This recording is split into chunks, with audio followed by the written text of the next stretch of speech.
Alright, it's on site, dottore. So, like always, just before I jump into the quest, I'm just gonna do the pulls. Got a lot saved up, so I'm not too worried, but hopefully she comes home early, since there's a lot of characters that I also do want to be pulling for. Anyway, first 10 pull, come on. Alright. Nope. Second 10 pull, come home, Columbina. Can't remember, do I still need some more ethers? I think I might do. Third 10 pull is a miss. Right, fourth, a 10 pull. Nope. Fifth, 10 pull. Nope. Okay. The thing is, I've been losing a lot of my 50-50s on like every gacha. So, as of recently anyway. Like, I don't know what it is. My luck's just been... It ain't been good, chief. Alright, 7th 10 pull. Alright, there it is. Oh, okay, there we go. We're guaranteed. So we would have lost that, pretty much. I didn't even realize I had lost so many 50-50s. You can call me Columbina, or Kutar, or Moon Goddess. Whatever you prefer. There she is. Having many names. The moon's blessing is yours, whenever you might find yourself in need. Her reveal is just a massive black screen. Well, I'll take it. Yep, there it is. Welcome Moon's homecoming. So yeah, that pretty much confirms that she is the Welcome Moon, which it was pretty obvious, but it's just nice having the confirmation. Right, to the curatorium. Oh. Asher, get it. Defend the place. Looks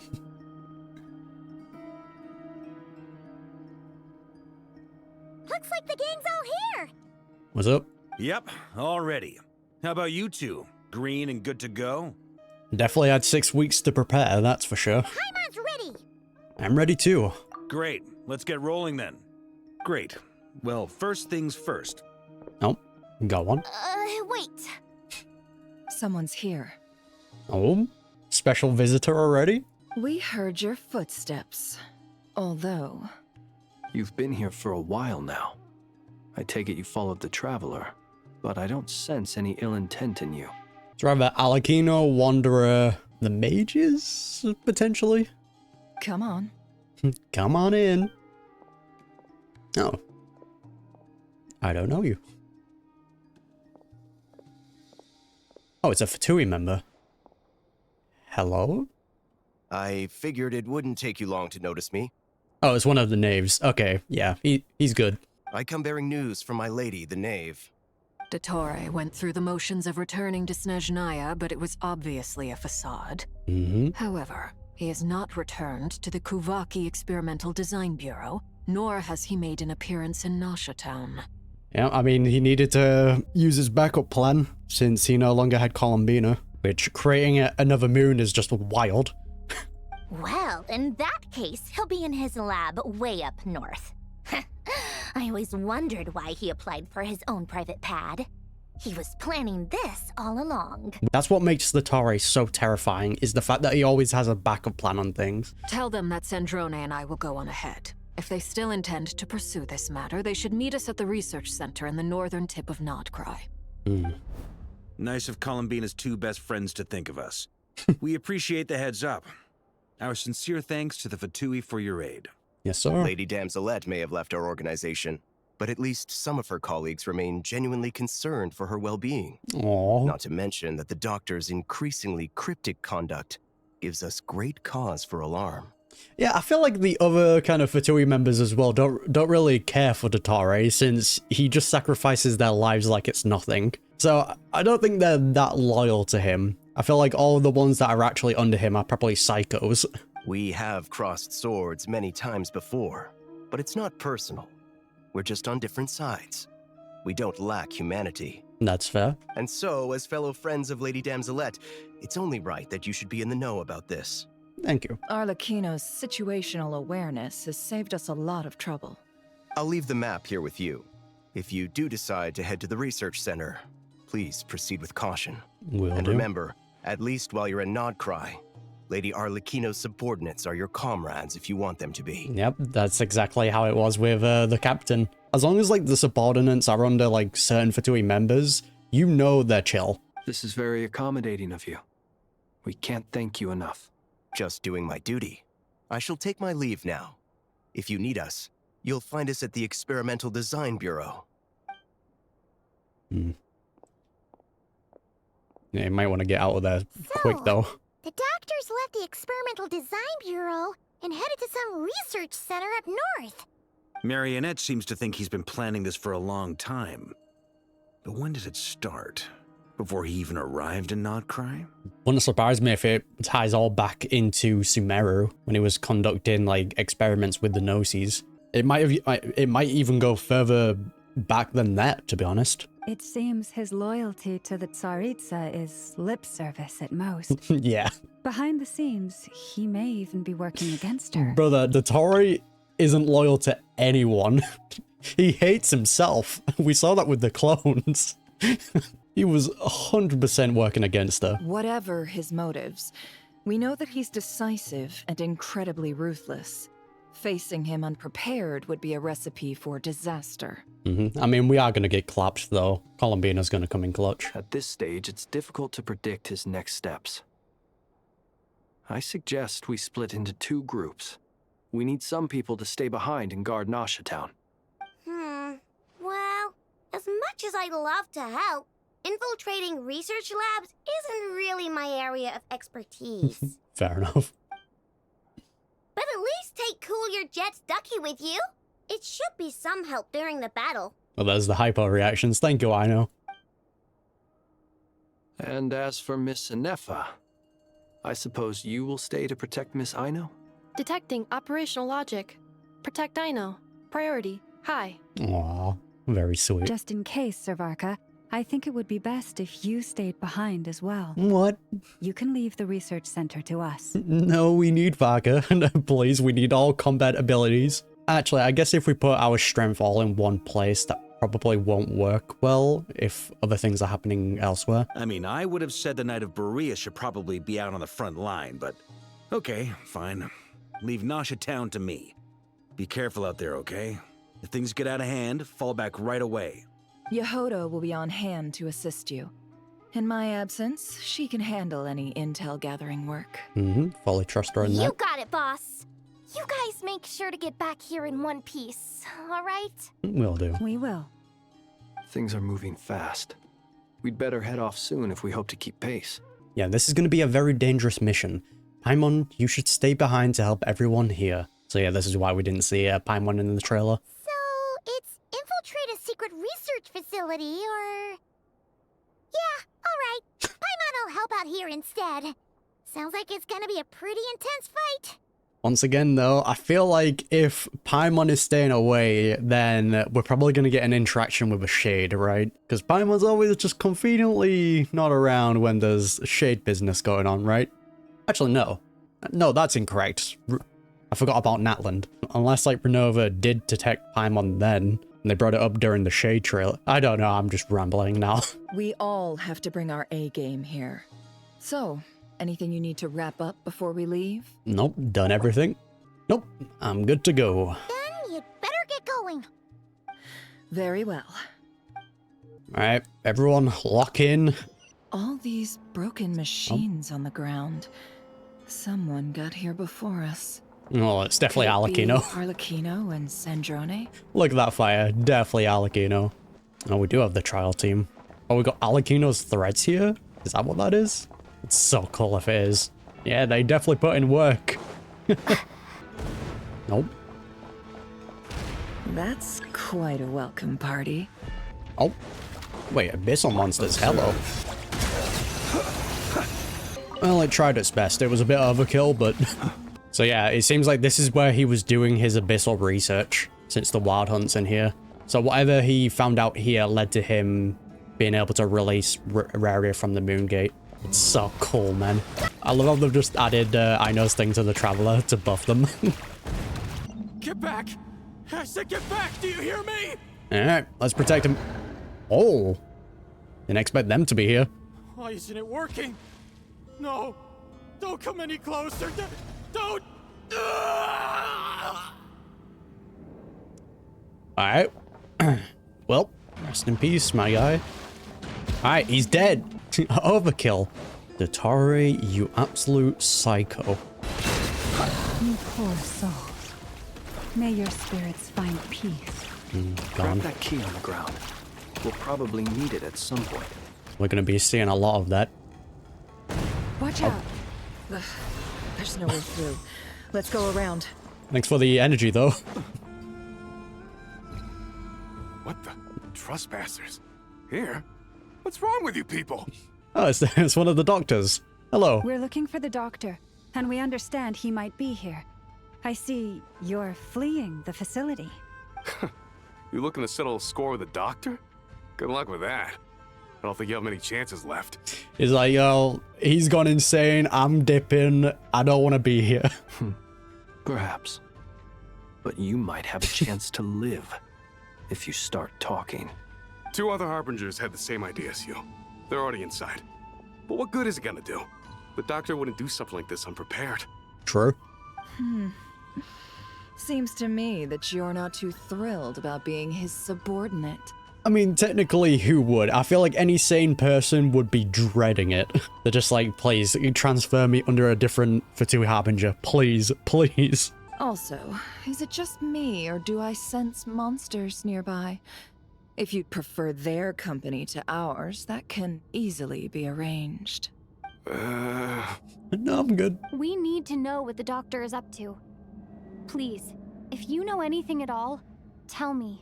This is about more than us versus the doctor. His actions could have consequences for all of Nodkrai. And perhaps even your homeland, Snezhnaya. More than that, the entire world.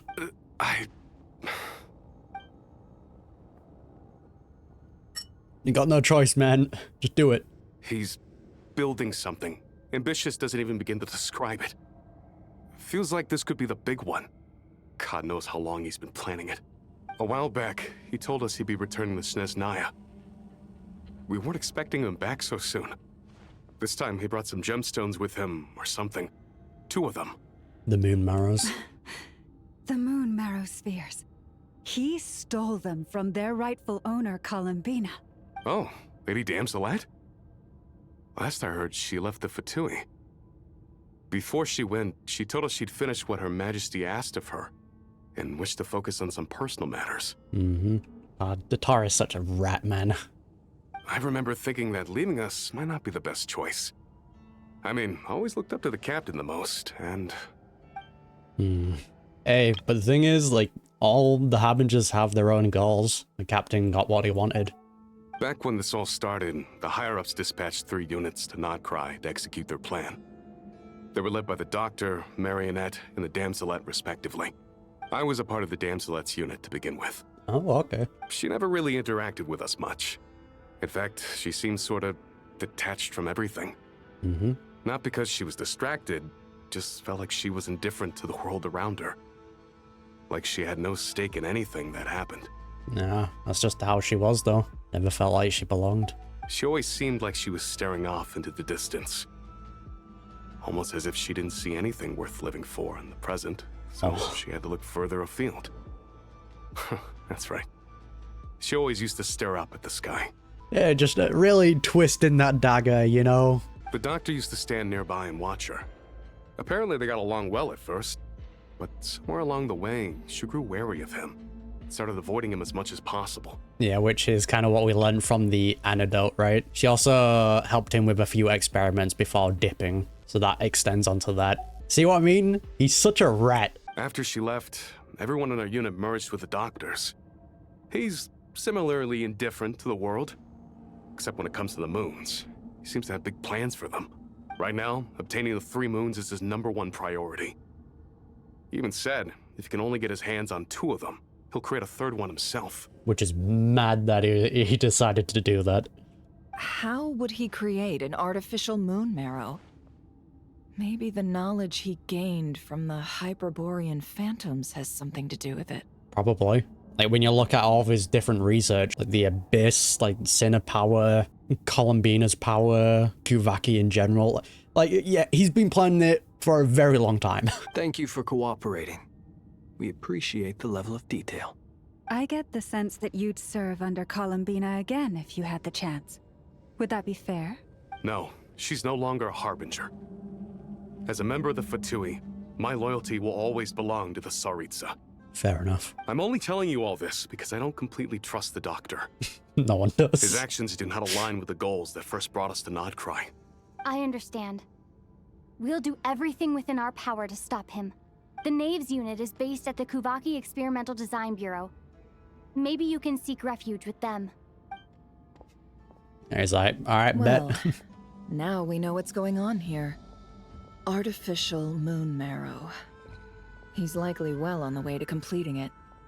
Dottore's technological capabilities are far more advanced than I thought. Yeah. The thing is, though, the downside is that it's artificial, so I feel like it can only go so far. I feel like what will happen is that Dottore would be seen as, like, the owner, but the moment that Columbina shows up, then the authority gets transferred over to her, right? I fear this could get ugly. Everyone, prepare yourselves. I'm ready. Love the fact that we just went straight into it as well. Yeah, he's researching the flowers as well. Although we are gonna get cooked. What is this? This is what we saw in the cutscene, right? When he trapped Columbina, we saw this get triggered. Hello, dottore. You rat. Welcome, one and all. I've been expecting you. I hope my humble research facility is to your liking. Yeah, you were just waiting for us. Just aura fam a little bit. Yeah, we really appreciated fighting our way in through a horde of monsters. Thought Alecino and Sandra was going to be here. Unless they're, like, still making their way around. The gall. You expect us to believe you've just been patiently waiting for us? Of course I have. Should I be worried about something? Everything seems to be going quite smoothly so far, and you've shown up right on schedule. Yeah, there we go. Just dancing on his strings. First Sandrone and Arlecchino, now you. Oh. Ah, quite a surfeit of guests I've had today. Already dealt with them? If so, that is bad. If you were looking for them, I should probably mention that Arlecchino disappeared as soon as she entered the facility. As for Sandrone, why, she stood right here only moments ago demanding answers from me at the top of her voice. So, did Alecchino realize something was up and dipped? Hardly out of character. She never was one for basic courtesy. But I have to admit, I was a little surprised to see her showing concern for someone besides herself. Oh, Sandro, man. Does everyone you associate with undergo such a change in temperament? Speaking as a researcher, I have to say, it is not a change for the better. It threatens one's ability to remain objective. I don't even think it was us that changed Sandrone, though. Like, that was all Columbina. Where is Sandrone? Well, since you ask... So you've got your hands on the moon marrow, and now you're claiming godhood. Don't you think that's a bit of a stretch, dottore? I'm worried, man. The fact that they're not here, very scary. I must protest what you are insinuating with that phrase, claiming godhood. I am not claiming anything. I am stating a fact. Ugh. You're a researcher. I'm sure you appreciate the distinction between the two. This all just ties back into kind of why he was doing the things in Sumeru, seeing if the Gnosis could fulfill what he wanted, which turns out probably didn't. So then he was like, all right, the moons. That's my only way. Stating a fact, though. What an arrogant prick. Huh? Wait, you really think you're all that? You'll excuse me if I'm not being a polite little lady for you. We're colleagues. We both know what kind of person you are. A psycho. By the same token, I knew you'd respond along those lines. You and I both understand that facts speak louder than words. To that end, I've had my people send you a small gift. It should go some way toward helping you understand my present position. Like, he is psychotic. Because everything you do, he's probably already calculated. What gift?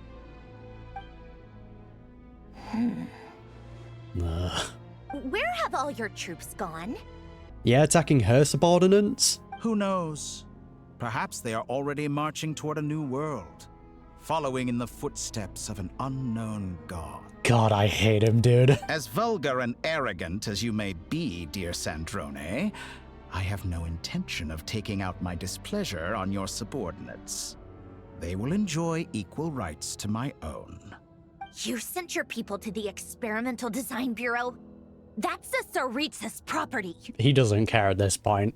He's already gone against it. Yes. Yeah, he's already gone against it. And I am it. very mindful of Her Majesty's instructions. But you know full well that they do not conflict with my present goals. In which case, all I'm doing is conducting another one of my experiments. Is there a problem with that? I cannot wait to bring him down, dude. Now then, you have a judgment call to make. Am I simply lying to stall you? Or is it possible that every word I am saying is the truth? In which case, your subordinates really are in danger. So now you've turned on fellow Fatui soldiers. You're completely insane. Mm-hmm. We already know that. Although there's still people willing to defend him. I have set a new rule for myself. Each person gets one chance. Naturally, that includes you, Sandrone. Brother, no one is gonna take it. They hate you. If you wish to leave, I won't stop you. We are colleagues, after all. Scumbag! Yeah, he can manipulate those with humanity.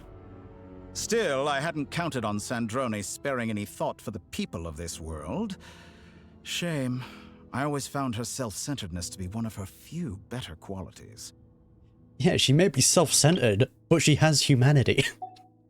Wow, caring for people and not sacrificing them? Ah, what a wild concept to dottore. How can she ever hope to achieve greatness when she's so obsessed with protecting her little design bureau?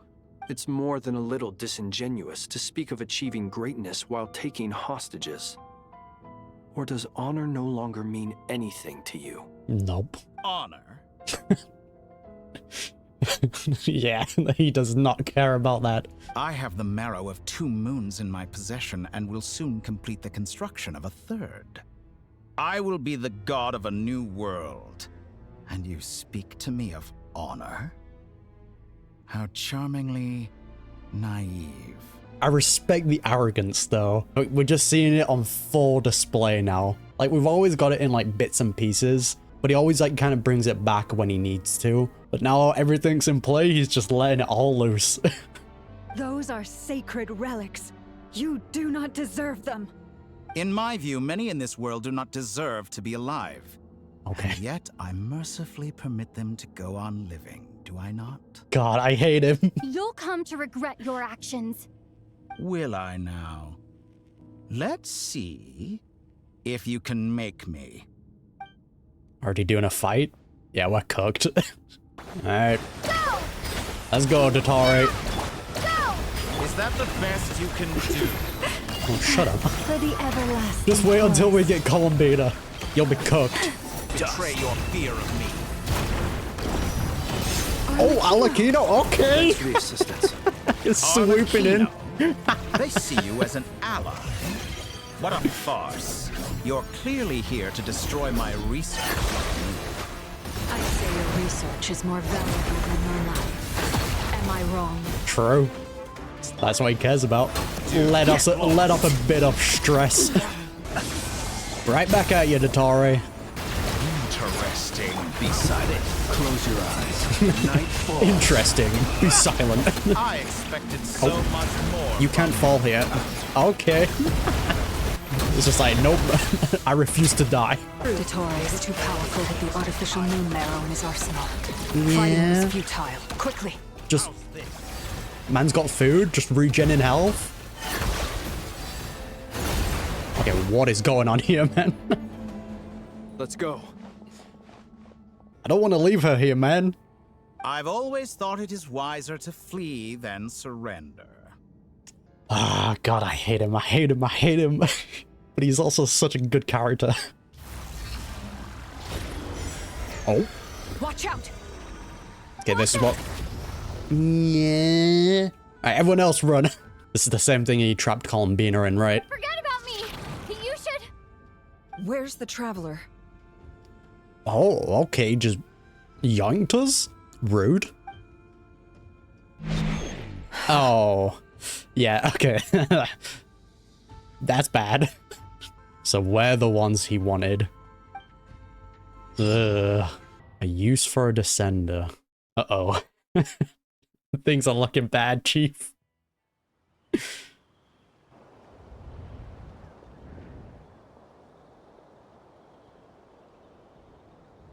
Oh, an illusion? What just happened? I think that might be the case. Because I think that's what we saw in Columbina's teaser, right? You know, when she was on the moon, and then she realized, oh wait, this isn't real. Pretty sure we're in the same thing here. This is just a simulation Tori's putting us in. Nasha Town? How did I get here? Strange. I remember being trapped by dottore during the battle, and now, all of a sudden, Being trapped. here. Being trapped in a cube that brings us into a world? Where have we seen that before? Something weird is going on. I guess I'll start by exploring the area. Huh? Traveler? What brings you here at this hour? Huh?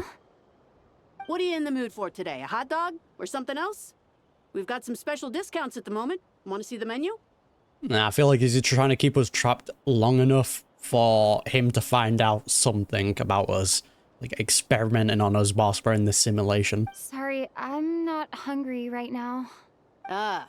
Well, feel free to take a seat for now. Let me know if you change your mind. Everyone seems to be acting normal. Am I just overthinking? No, don't be thinking that. Oh, darling, look who it is. One of our regular customers. Get the traveler something to eat, would you, dear? They're trying to keep us here. Get out. Wait.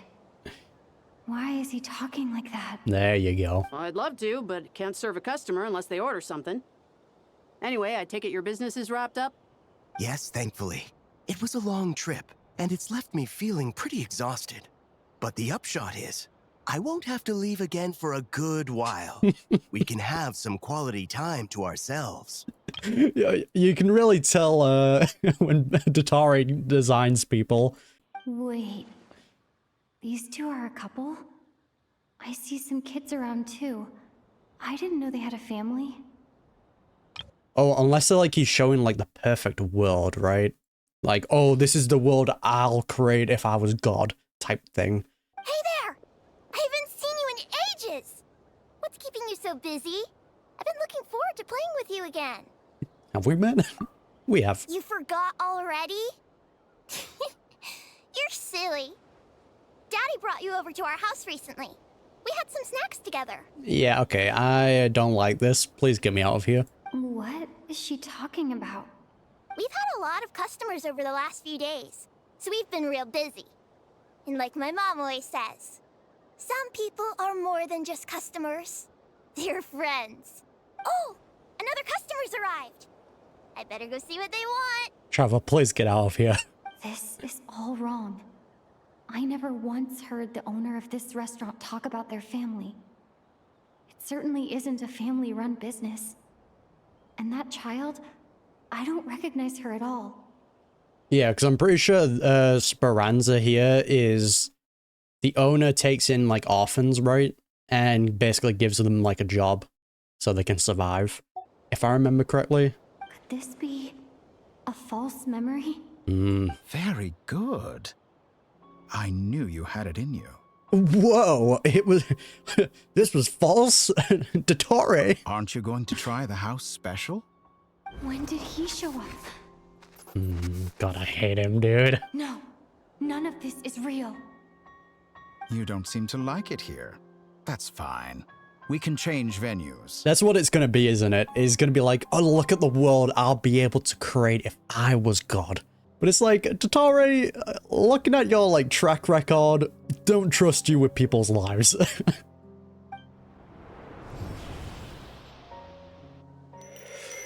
Oh. Okay, wasn't expecting Oh, is this just a loading screen? Okay, that's cool. Oh, we're switching over to Columbina. Right, what happened with you? That's what I'm intrigued with. I'm still alive. Where is this place? It took all my strength to open the moon gate, and then I leapt into it. So this is the moon's reflection? The mysterious realm beyond the gate? Where Rari and the Lindis are. Somewhere. I can't sense anything. I guess I could try opening the gate once more. Don't think it's gonna be that easy, is it? No response. Maybe this space can't be opened from inside.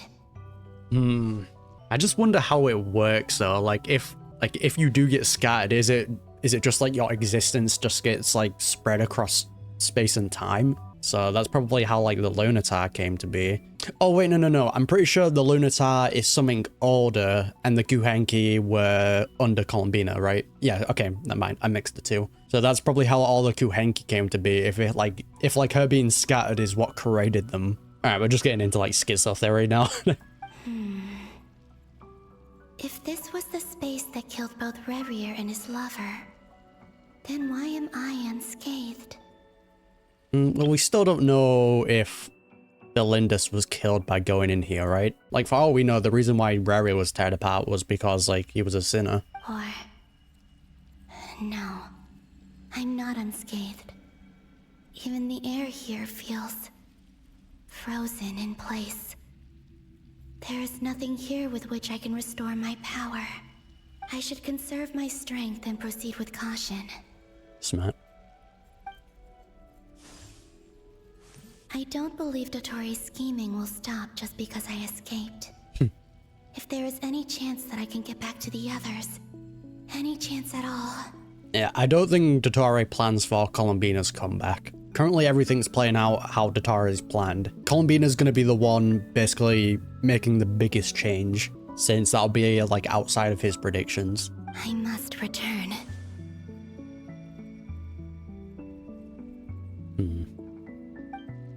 Alright. Emptiness. Silence. What is this place? Can we Or get maybe the real question is, what is it for? Can we get a sign? What's this? Oh, alright. Looks like it responds to my power.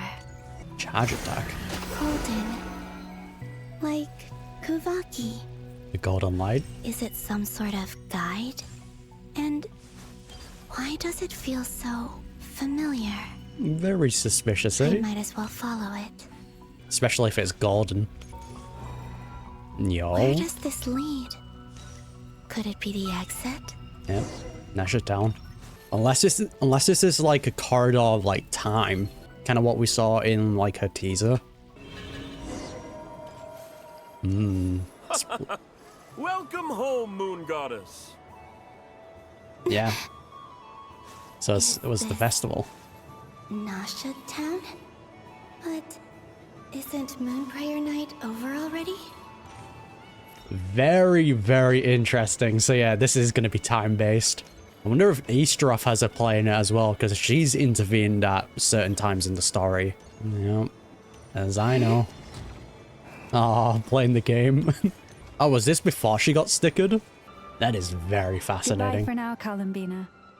I hope you have a wonderful night. Yeah, so this is at the very beginning then. So maybe this is why we saw the flowers turn red in the cutscene then. Maybe Columbina here was trying to send out a warning sign like, yep, red, danger, help. I will. Everyone else. And me? Are these my memories? Seems like it.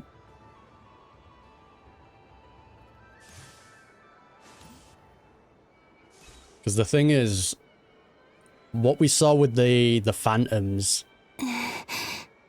is that you're able to interfere with things, right? Like, sorta. there are rules to it, but it is possible. So we're probably going to be seeing that on the other side now, like Columbina as a phantom interacting with the world. Maybe with like turning the flowers red, for example. I can't touch them. It's as if we're separated by some impenetrable power. Hmm. Over here! Over here!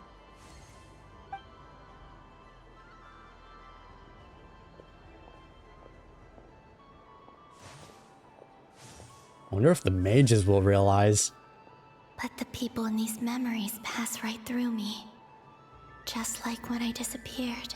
I mean, it wouldn't surprise me if the Hexen Circle kind of realize or like notice something's like weird going on. If only I had known what would come to pass after that. Even so, I should still take a look around. Just being back here. It gives me the strength to keep going. Oh, yeah.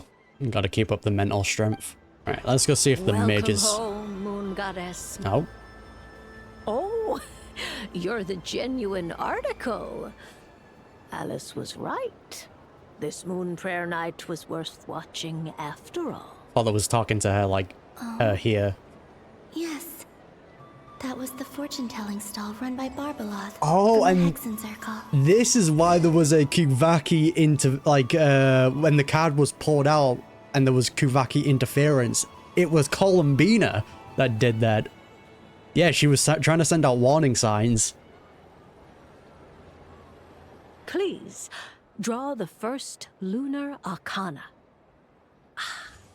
This represents destiny and is the foundation for the divination as a whole. That is so cool how they're explaining that.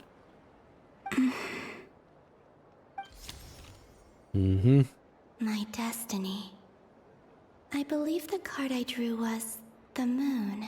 Now that I think about it, Barbeloth's divination was absolutely right. Yep. It's almost time to draw the last card. The one that represents the future. It all ties back into it. That's so cool.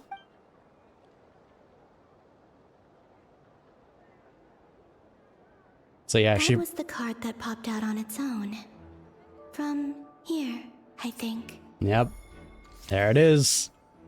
That's so sick, dude. So yeah, she only can interfere so much. Kuvaki Pulse? Oh, Columbina, you are gonna do some amazing things. So yeah, she's probably gonna go way back in the past then and meet the iridescent moon. What? Fascinating. I've never encountered this before in my role as a diviner. What's going on? Did that card leave the deck? Because of my influence? Mm-hmm. All I did was try to touch it, and then... Maybe this memory space is not untouchable after all. Are there weak points in the barrier? There'll probably be things that are related to, like, Kuvaki, divination, and stuff within that possibility, you know? Or... is it possible that there's more to this space than my memories alone? There it is. Death. This card is death. I need to get to the bottom of this. That's so cool, dude. I'll try touching something else. Hmm? Yeah, because I totally forgot about the, like, the interference with the cards. Like, the two things I constantly thought about was the iridescent moon knowing her name and the flowers turning red. Those were the two warning signs. Totally forgot about, the card thing. Is this... the wind? No, it's gravity. It's pulling me outwards. No, I can do so much. No, Traveler! Oh.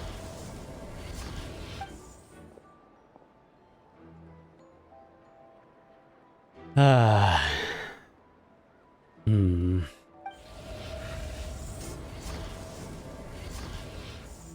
Yeah, so it seems like she only can do so much. Or something is guiding her to do certain things.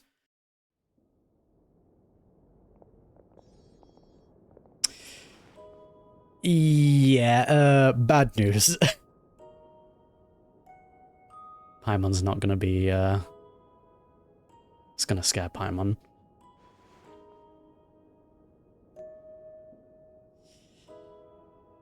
Paimon, listen to me.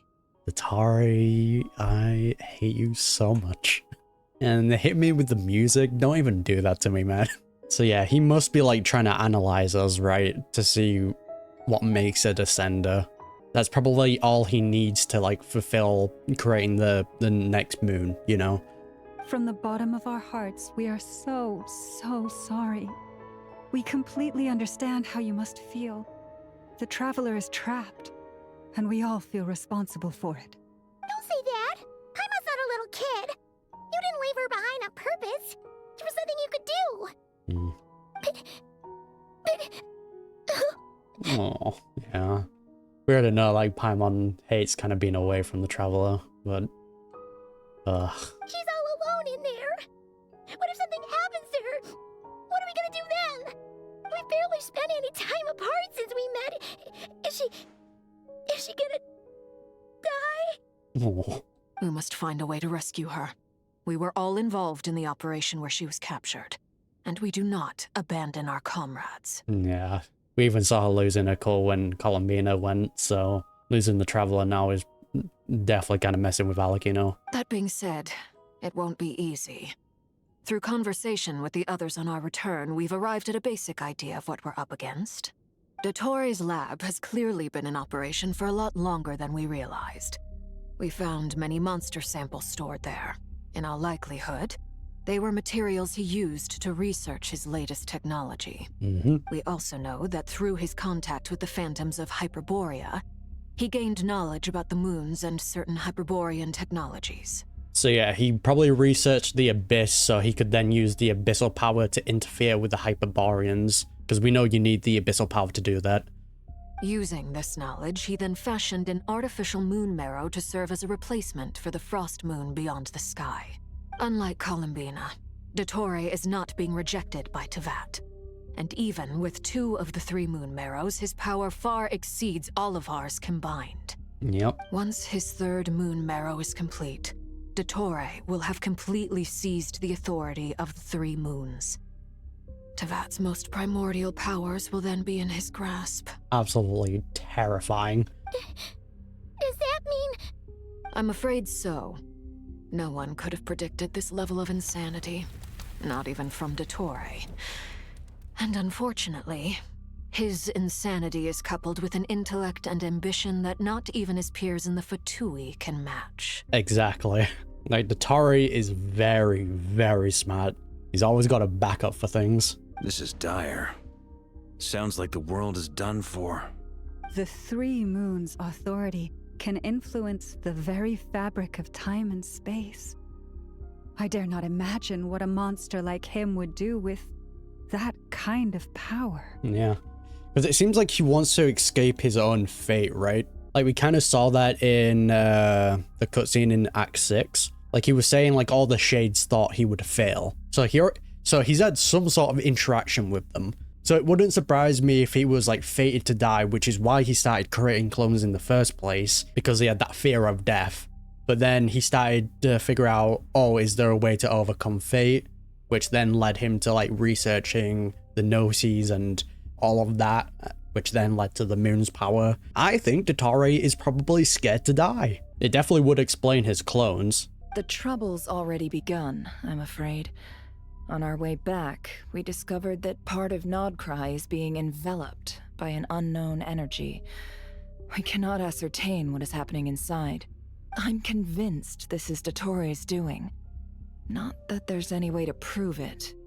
The issue is, we have no idea what his intentions are. The only thing more frustrating than facing down evil is knowing that it will surely come, but not knowing when. I wonder if, like, those areas are, like, spaces that he has full control over, you know? Like, that's his areas of authority, and it's slowly expanding. The Doctor is guilty of numerous crimes in Mondstadt as well. One of our knights, well, former knights. His father was murdered by Dottore. Ah, dear Luke. Yep, going back to the manga. Huge. His ideology and methodology are a danger to everything in his path. from individuals to entire nations. He does not feel guilt, even when he acts against his own people. He doesn't see them as his own people, that's why. People like him see everyone else as beneath them. Exactly. God complex. Right. He views other people only in terms of how they can benefit him. That's the basis of all his social connections. Granted, he's hardly the only harbinger to pursue their own interests. We all do. And Her Majesty is gracious enough to permit it. Still, her mercy has its limits. Fair enough. And dottore doing all this probably goes very against the plans that she has. It's just the thing that the Shades haven't interfered yet, which kind of concerns me. Because they were talking like, oh, it's about time we interfere within the rules, of course. So maybe because of the rules, they can't jump in just yet, but it's coming very close to it. Dottore's actions have gone beyond even what the Fatui could have imagined. Usurping divine authority to become a god. For a servant of the Tsaritsa, that goes beyond being disloyal. It's treason of the highest order. I mean, we kind of saw him trying to do that with the Wanderer, with Scaramouche at the time. We can't expect him to heed the Tsaritsa's will once he gains the Three Moons' authority. Even we Harbingers consider him the most self-interested among us. Poor Traveler. Of all the people to get caught by... We have to go save her! Right now! Please! We gotta find a way! Aww. Paimon, I promise you, we are with you all the way. Yeah, at this point, we just have to throw out everything at the wall, because he's probably got every single, interaction planned out. So, we're cooked. Unbelievably so. We're just gonna have to wait for Columbina. I get how you feel. I do. But it's gonna take more than strong emotions to take down an enemy like dottore. What we need now is more information. And the Hexen Circle, please. Right. We can't even guarantee he's still at his research center. Before we can think about mounting a rescue operation, we need to confirm the Traveler's location. I'll find a way. Thank you, Never. I definitely trust her with that, since what we're in is a simulation. Nefer's whole thing is tied to, simulations and memories. Paimon knows, but... She's so scared. If anything happens to the Traveler... She might be the strongest person Paimon knows, but she's still human. She feels pain and bleeds just like anyone else. Yeah, but I feel like whatever's happening with us, we're gonna get some kind of enlightenment, right? Like, we're getting a new outfit, we're getting a new talent. This may be good for us. Oh. Then think things through before you stick your neck out. Unless you want to lose your head. Hello, Sandrone. Sandrone. Miss Sandrone, you're okay? Put the stuff over there. And be gentle with it. Makes sense why she's mad. Am I okay? As you can see, I've had to move my whole livelihood out of the Experimental Design Bureau. It's been swallowed up by dottore's energy field. If I'd left it any longer, I probably would have gotten stuck there. She's just like, all right, Neff, I'm moving in. Hope you don't mind. Ugh, dottore always goes a little loco when he finds a shiny new toy. Not that he'd ever admit that. But this time, he's gone full psycho. Oh, stop showing me Paimon, man. It's depressing. Just go ahead and cry already. Oh. Sorry. Paimon's not trying to make it seem. It's just, she can't. Yeah, this is definitely the reaction that we expect from Paimon. Like, she already becomes like an extreme kind of worrywart the moment the Traveler's away. Oh, Paimon. Let it all out. There's no shame in it. When you're overwhelmed by fear and despair, crying can help get it out of your system. You'll feel better for it. True. Okay then, while the baby of the group is having a moment, how about the grown-ups get to work? Give me your hand. Okay, Sandrone, we know you can. You've made a discovery? Polonia, scan. No. Thank you, Poloni. You, hand, now. What are you looking for? Oh, I thought you'd never ask, my lady. I love him, man. Curses! Whatever she's looking for, I bet it'll be Paimon. You're next. Then you. Ascendrone scans everyone who took part in the battle against dottore. Dottore, you son of a... He's done something to us. Oh. Everyone who entered his research center has been implanted with some sort of curse. Oh, okay, that's actually really bad. Her face contorts with displeasure. I don't feel anything unusual at the moment. Does that mean it hasn't activated yet? Is there a way to figure out its purpose and what might trigger it? Probably the moment we enter one of those, like, spheres. My best guess is dottore created it using the moon goddess's powers. 1 second, analyzing. Nah, that's really bad, man. Ugh! That friggin' maniac! So yeah, it'll probably be like full-on control of people, right? In some way. So, what twisted game is he playing this time? The moment I analyzed the energy composition, some encrypted text appeared in my mind's eye. And when I deciphered it according to the Fatui standard encryption protocol, I got the following message. Feel free to run, or you will perish in nod cry. Such a troll, man. He's mocking us. Yeah. Yup, he loves to toy with people. Only in this case, there might be more to it. That's why his downfall is going to be so sweet, because he has such a massive god complex. Once we rip that away from him, I'm going to revel in it. It's going to be so satisfying, I hope. But I didn't detect any murderous intent or malice either in the message or the curse's energy. As if this is him at his least malicious. Mm-hmm.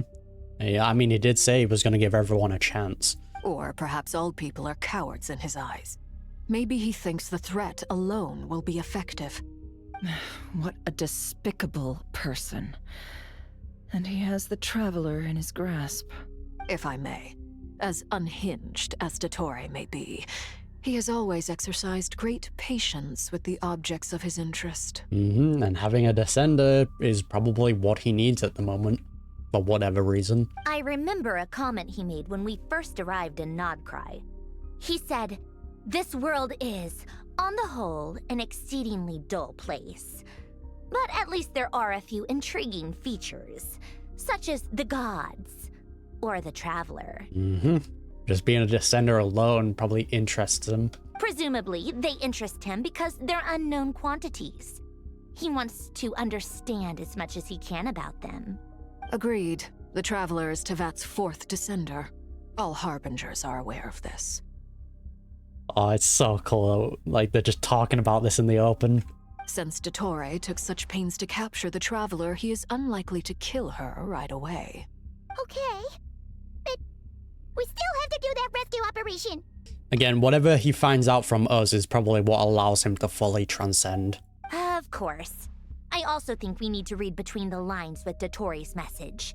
If he's encouraging us to run, that means we mustn't leave Nodcry under any circumstances. That'll probably lead to the curse triggering then, right? My guess is, his curse will only trigger if we leave. Mm-hmm. Oh, Durin. We've discovered multiple energy fields. Albedo is still attempting to analyze their structure. He told me to report back first. Each field is slowly growing, swallowing up more of the surrounding area in the process. And the pace of their expansion has increased since we first examined them. He's probably trying to swallow Nodcry whole. So yeah, that's probably his like area of influence that he has full control over. So he casted a curse so his toys wouldn't run away, so then that makes them stay, so they eventually get swallowed up so he can then control them. Just what an absolute rat. His nefarious ambition knows no bounds. If this continues, the whole of Tevat will be in trouble, not just Nodcry. The loss of Columbina could not have come at a worse time. Do we think she's truly gone for good? She's laying the groundwork. She entered the space beyond the Moon Gate, knowing what became of Rerir and Thalindus. I'm sorry, but I fear the odds aren't good. Don't be ridiculous. If I know her, she's busy finding a way back as we speak just so she can annoy me. She isn't dead. She's so sweet, man. Whatever has become of her, the fact remains that we are two comrades short on the eve of a decisive battle. Yep. We need to find out the Traveler's location. But there is also other work to be done. Agreed. Whatever Dottore's planning, we have to get the local populace somewhere safe. So, as well as a rescue mission, we have to organize a mass evacuation at the same time. Makes sense. It would be best if someone could approach leaders of neighboring nations and negotiate emergency asylum for Nodkrai's inhabitants. Can anyone handle that? God, that's so cool. I'm glad they're doing that. Paimon would be our best bet, right, for that, since we have connections with all the leaders in the nations, and she's fast at flying. Snezhnaya is one option. I'll see what I can do. This would be so much easier if the Traveler was here. No! Stop thinking like that, Paimon. Independent Paimon, come on. Paimon will join you. There you She's go. pretty well connected thanks to the Traveler. Maybe it'll come in handy. Actually huge for Paimon. Either way, that's what the Traveler would do if she was here. Alright, back to Columbina. See what she does this time. Back here again. That gravitational force that pulled me back. Is this where it came from? So yeah, this does seem like a hall of memories or time. When I saw that memory of Moon Prayer Night, I think I influenced reality. Was it just a coincidence? Nope. Or if only I could have sent the others some kind of warning on Moon Prayer Night. Maybe we could have stopped Dottore. I feel so heavy. Does entering that space consume a lot of energy? I'm still guessing that she did somehow turn the flowers red, right? Or maybe not. Maybe it was just due to Kuvaki being at its peak. Well, even so, I have to keep moving forward. Back to emptiness and silence again. I should try and find my way back inside that memory. I wonder if there's anything else that she influenced. Oh! I just remembered the books, right? Because I thought Nicole helped us there, but if Columbina is traveling back to the past and influencing things, then her picking out the books would definitely make sense if it was her, right? Did she know the books that we were looking for? I think. I somewhat remember her asking about it. So does that also mean that she protected the Frost Moon from the cannon blast then? That I'm a bit unsure of, because she would need enough power to actually be able to do that. And this seems to be draining a lot of it. We're gonna have to wait and see. It's so cool if that is the case though. The entrance from last time isn't showing up. What am I missing? Boop. Looks like I need to gather these scattered fragments. Oh, are they moving in an infinity sign as well? Yeah, they are, it looks like. Very interesting. It worked. Hopefully I can stay inside for a bit longer this time. Is this still during the festival? No, it's beyond that. Ad It's Astra before. Abysosk. Welcome to the Adventurers Guild. What? This doesn't look like Moon Prayer Night. Mm-hmm. Who's she talking to? Catherine? Extra, extra! Latest issue of the Nasha Express! I don't think I've ever been here. Maybe this space isn't comprised of my memories after all. How far back did we There go? aren't any festive decorations around. Is this Nasha Town after Moon Prayer Night ended? No, definitely not. Did Dottore's plan not affect the town? Or is no one aware of what happened because he used the Three Moons' authority? Let me see if I can influence anyone else. Maybe this is when we first arrived in Nodkrai? What do we do next? Wait, that voice. Paimon? Let's see. The most important thing right now is to find that mage. Okay, we're back here. Gotcha. Lauma, the Traveler, and Mr. Varga are here too. This is when we sensed Columbina, right? So it was her interference here that also led to us kind of thinking Columbina. I'd better go pay the Fatui a visit. Ah, there we go. Traveler. Mm-hmm. Yeah, because the Traveler said we felt a touch on the back. There it is. Huh? Yeah, because she didn't sense anything when we walked through Columbina. And then when the Traveler was, like, talking before, she was like, oh, I felt something touch me on the back. Columbina, there you go. All adds back. Columbina?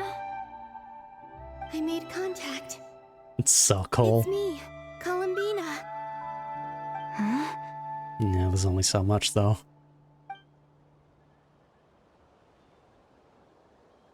Traveler? That's so sick, man. Let's go! This is no time to be spacing out! Huh? Huh? Wait a moment. This has happened before. There you go. Columbina was the one behind it all. This is what happened when I disappeared. I stood right over there, thinking that no one would ever find me again. It was only when she called my name that I decided to follow them.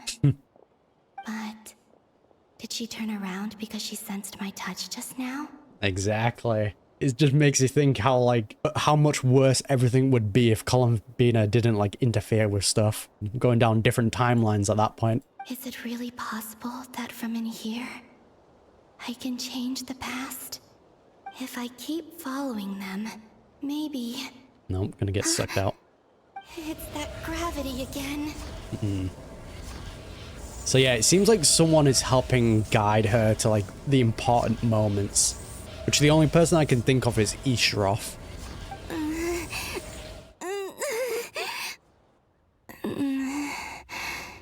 But if we're going back in time, definitely Ishroff.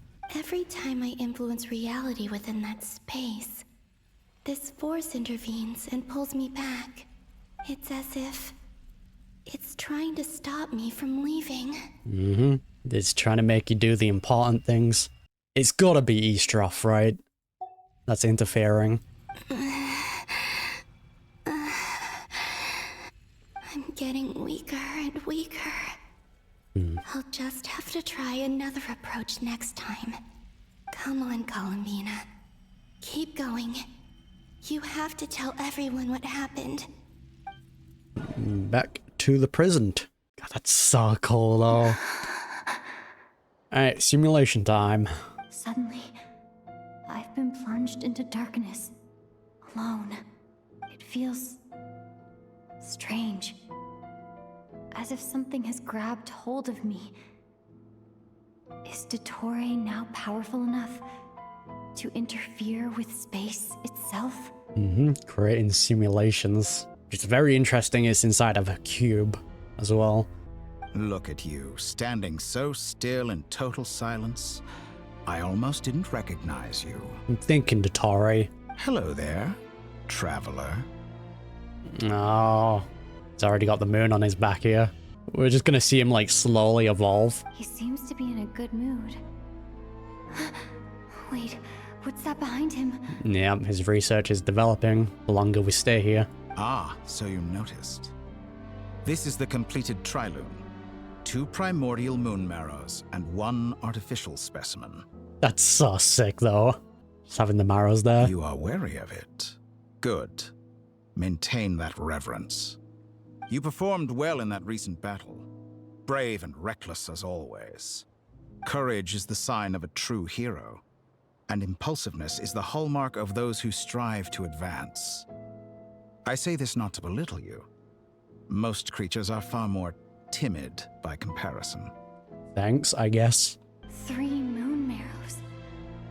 Does that mean the artificial one is now complete too? Seems like it. Well spotted. What do you think? For a replica I built myself, I dare say it looks the part. Nah, it doesn't have that kind of divinity feel to it. dottore, are you planting illusions in my mind? I have no interest in fooling your eyes. On the contrary, I hope to show you the true essence of all that you see before you. Is this not a beautiful city? People live in peace and find joy in their work. The streets are safe. People can even leave their doors unlocked at night. You might say it is the Elysium everyone dreams of. Yep, so it is exactly what I said. He's like, look at this perfect world that I can create if I was the god. All available data indicates your values and worldview conform with the mainstream. This kind of society should be quite to your taste. Oh, I see. He's showing us what we truly want. False beauty is deceitful. Lies are to no one's taste. I wonder, is it your moral standards that are too high? Or your expectations of reality? Because dottore can't seem to understand why we wouldn't want to accept this, right? Answer me this. If someone existed in a sweet dream from the moment they were born, a dream in which they never once felt pain, which do you think they would consider superior?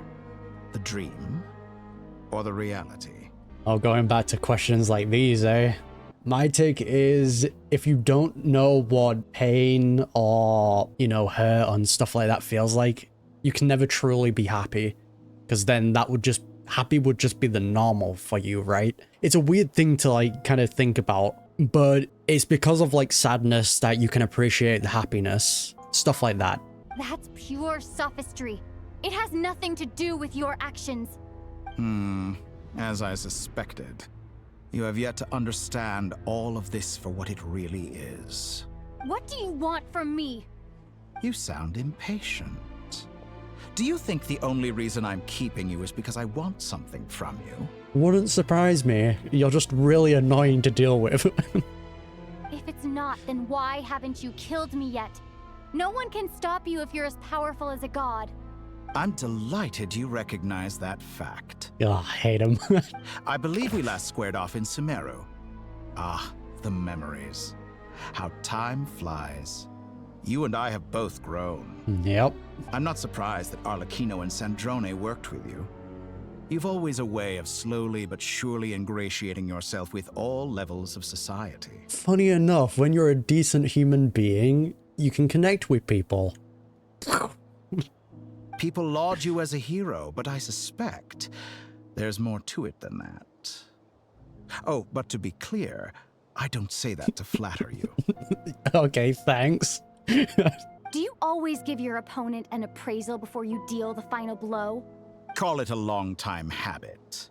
I'm a researcher, and one of my duties is to give an objective assessment of my subjects. Ugh. But you misunderstand. We are not opponents. Not at this moment. I just want to talk. Think back to Tartaglia, Arlecchino, Capitano, Columbina, and now even Sandrone. You're gonna ask me what my thoughts were on them when we first met and how it changed over time? Think that's gonna be different with you? Cause it ain't, Chief. Unless Hoyoverse does some masterclass in redeeming you. You've worked with each of them in the past. I believe you can work with me as well. No, I'm good, Chief. Nah, I'm good.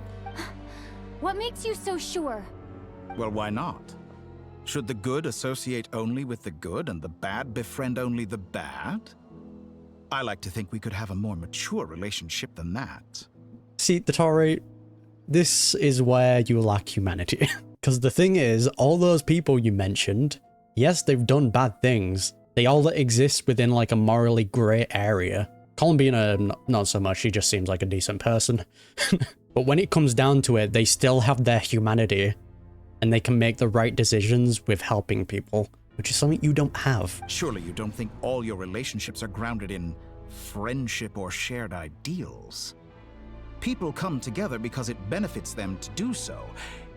If you think of the people you admire, you must surely admit that they have provided some benefit to you. Morality, ambition, dreams. People have plenty of words to embellish the nature of their relationships. But once you break free from those ethical frameworks, you will see that the only thing connecting the two of you is mutual benefit. This is just how he sees the world, innit? Also just flexing a little bit. And that is what I'd like to talk to you about. We're finally getting into it. He's probably been planning to kidnap me for a long time now. But for what exactly? He has the authority of all 3 moons.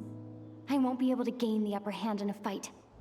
Best if I pretend that I'm willing to negotiate for now. Look, Traveler, I'm gonna be completely serious with you. It would not surprise me if he can read our thoughts. We're currently in a cube and in a simulation. All of what we're thinking is probably being fed right into him. You say you're a god, but you also speak of mutual benefit. What could a god want that the 3 moons cannot provide? I mean, we're a descender, right? Because I don't think he's looking into, like, our ability to defy fate.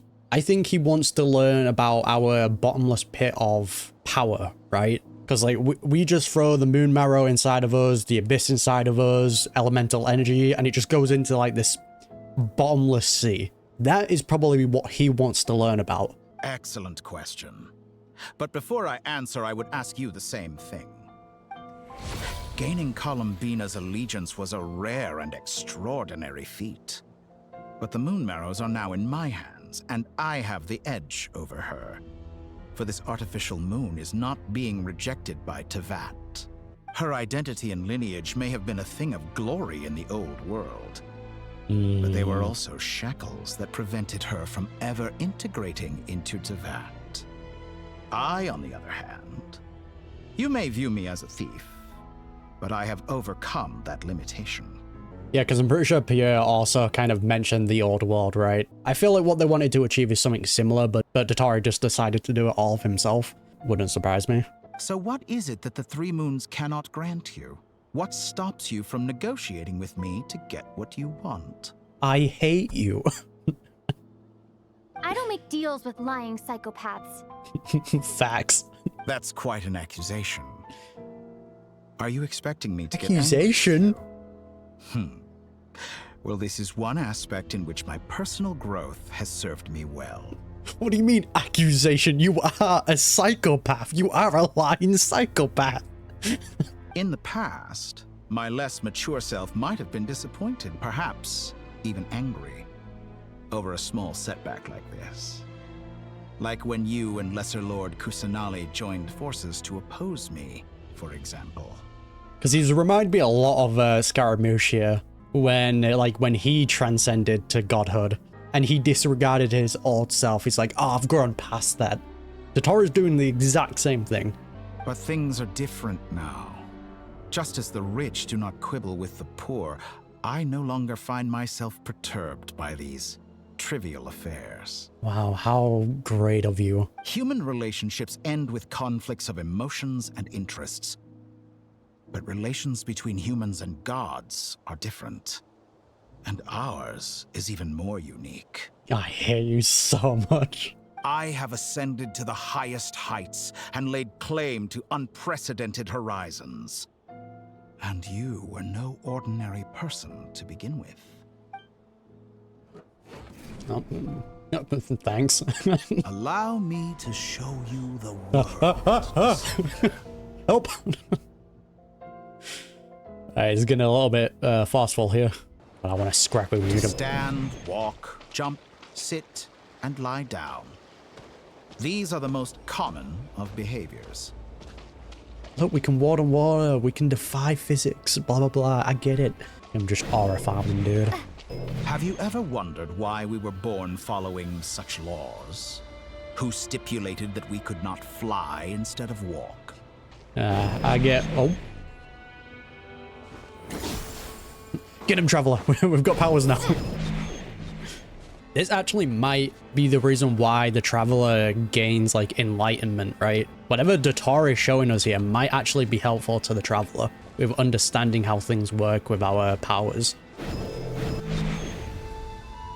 No, this is Natlan, right? We're going on a trip, Someone of man. your talent and experience must surely know of the 4 great rulers who serve the heavenly principles. They govern life, death, time, and space. We've interacted with one of them, kind of, and Time's just helped us out now and again. One wounded by a blade will die from blood loss or infection, and one who falls into a lake will drown in agony. The elderly wallow in solitude, and the solitary age faster. Eventually new life is born, only to embark on the same path of suffering. These 4 divisions anchor the world and shackle those who live in it. But they themselves transcend its boundaries, squandering the power bestowed by the heavens. So yeah, I think that is the reason why this is so important to him, right? I bet he was fated to die, and he was like, yo, Shades, can that not happen? And they told him, nope, it's fated, it's gonna happen. And then that's when he really started to kind of investigate and see what he needs to do to overcome that. All who live yearn for equality, but unless the gods prostrate themselves and profess that they are mere servants of the living, equality can never exist. Who makes the rules we must live by? Who has the right to restrict us? The limits of the body, yeah, you want us to scrap, can be rejected. So yeah, dottore is actually training us, men. We're using his power, not our own. How does it feel to be among those with absolute power? Yeah, just deleting things in one shot is boring, dottore. It's boring. You cannot conceive the extent to which your flesh hinders your mind and spirit. Oh. Only by This has happened to us a lot. Useless, primitive eyes can we perceive a new world. Ooh. Okay, we are still in we krai. all were in the past. Why should the final answer of the world not be the power that predates those of life, death, time, and space?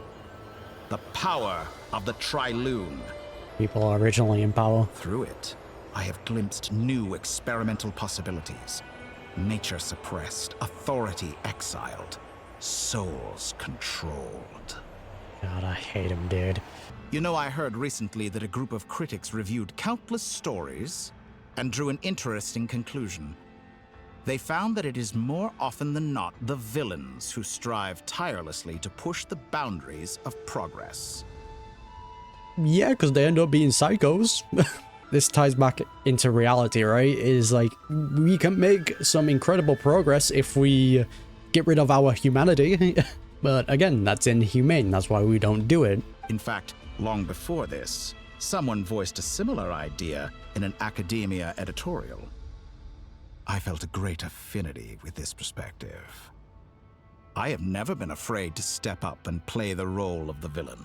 Do you really have to play the role? You are the villain. Fanatics are trampled down for their transgressions, and those who transcend are rebuked for their audacity. And so, the majority of creatures are too timid to follow my lead. But all sacrifices made during my experiments have been worthwhile, as you can now see. I can offer you something new, something unique, precisely because I am a villain. Yeah, and I don't want your new thing. That's how you know he's just a psycho, because he can't realize what's wrong with this. Think about it. We are eternally bound through mutual interest.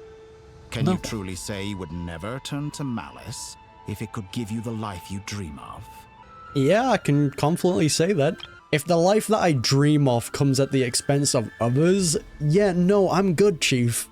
Like, I'm fine with living with depression. Like, after all, what value do perfection and purity really have?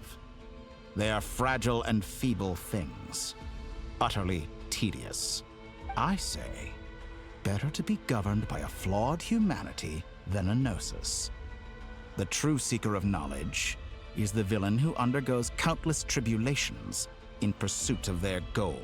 my guy, I would rather be governed by a gnosis than an absolute psychopath. I'm sure many people have told you that you're different. Yeah, we're different, but so is everyone else we've kind of met. Different races, like animals, robots, ghosts. We've met a lot of different things. Because I'm a descender? Exactly. Very clever. Thank you, that was a very tough question. But what has that got to do with you? I do not conceal my wicked deeds, my selfish desires, or my greed. A true researcher must act as I do if they are to understand and speak of the truth. And yet, A knowledge seeker like myself will inevitably grow tired of studying Tevat beyond a point. Man, you would have really made a good sinner, dottore. You're just a little bit too late. Sorry, my guy.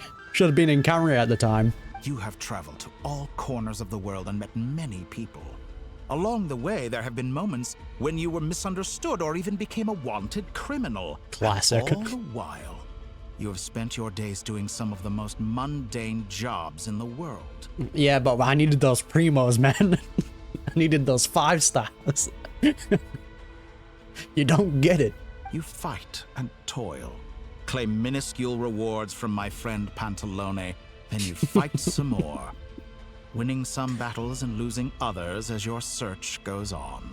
And this cycle continues, with no end in sight. He's just calling us out, man. Watch him just like turn towards the camera and be like, yeah, I see you. Surely you must sometimes grow weary of being stuck in this same loop day after day. We're completely different. I embrace everything that life throws at me. I am engaged in every step of my journey. How does that make us different? I too embrace what life brings, researching everything that interests me. Yeah, but there's different factors into it. Yes, we both embrace life, but one of us has humanity. Whilst the other throws everyone under the bus under the disguise as, oh, they're sacrifices for my goal. Think of all the novel things I've managed to create. Like the artificial moon marrow. Don't you see? As unique a specimen as she was, even Columbina is not irreplaceable. I think there's a limit to it, though. Take that back. She's gone because of your actions. I didn't say that to anger you. Though admittedly, I don't see what there is to be angry about. Anything Columbina could do for you, I can do better. Ah.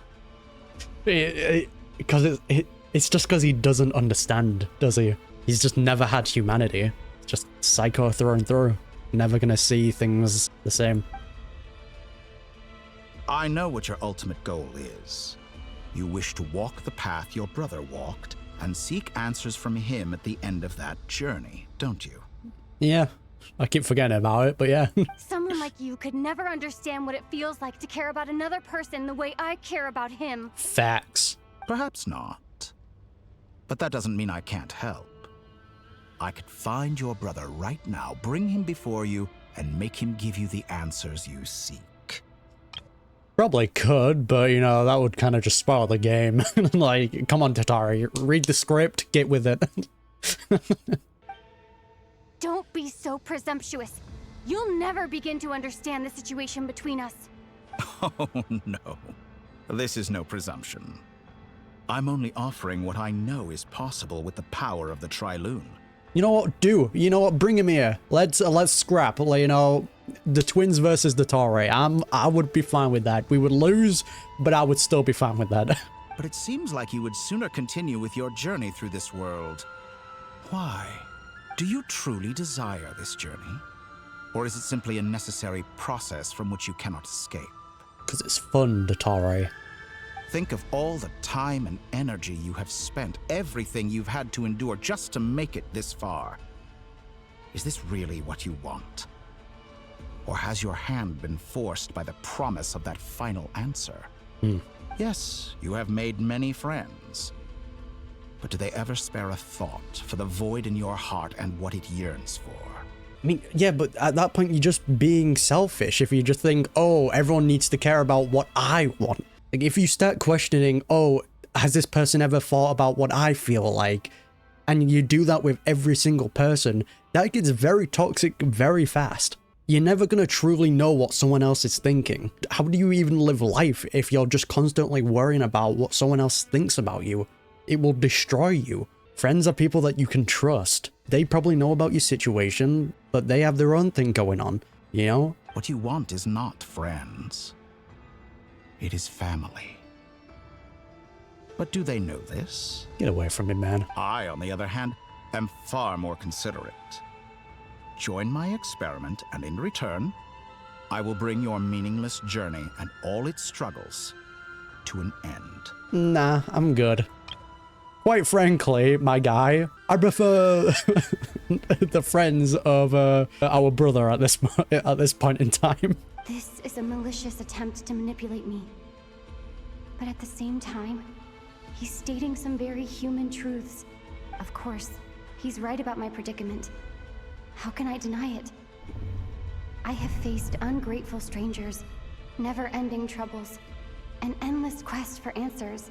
But it's these things that make you appreciate the good things, right? Sure, you can go down the path of power and have everything you want, but then at what point does everything just become boring and normal? How much things do you have to do after that to experience joy again? Didn't expect dottore to make me go down this type of rambling.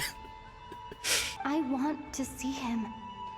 After everything I've been through, words can't describe how much I miss him. How much I want to be reunited with him, wherever you are right now. Do you miss me too? Sure he does, but whatever he found out, there's a reason why he wants us to go on this journey. Skipping it just probably defeats that purpose. Don't fall for it, traveler. All right, everyone. Our next mission is clear. We need to contact all the major organizations, explain the situation to the public, and then begin the evacuation. Nefer will be the best with telling the public in not krai, since she's like the neutral faction. The residents of Not Krai are quite dispersed. The two most populated areas are the Southern Isles and Pyramida. Miss Lauma, I will leave Hisi Island and Nasha Town in your hands. I will liaise with the Fatui and Pyramida. Agreed. We will reach out to Natlan and Snezhnaya. Anyone found north of the Experimental Design Bureau should follow the Fatui to Snezhnaya. As for those dwelling south of that line, I will ask the Voynich Guild to help persuade them to leave. Then I, Mr. Varka, and the Frostmoon Scions will escort them to Natlan.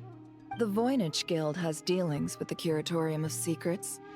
I will send them a letter vouching for your credibility. Nice. Yehoda, you should help Lauma.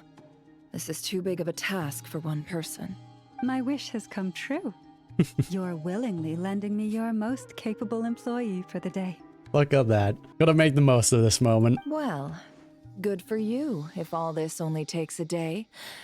Of course, if it takes any longer, I'll be charging a fee. Classic. Boss, wait. Don't I get a say in this? No. Oh, I'm sorry. Something to add, Yehoda? Well, no one's more important to me than you, boss. And remember how Lauma healed your eyes after that big battle? I think that's worth at least 2 or 3 days' work for the Frostmoon Scions. Nice one, Yehoda. That isn't gonna work well for you with getting in Nefer's good books, but... Are you completely incapable of acting in your own self-interest?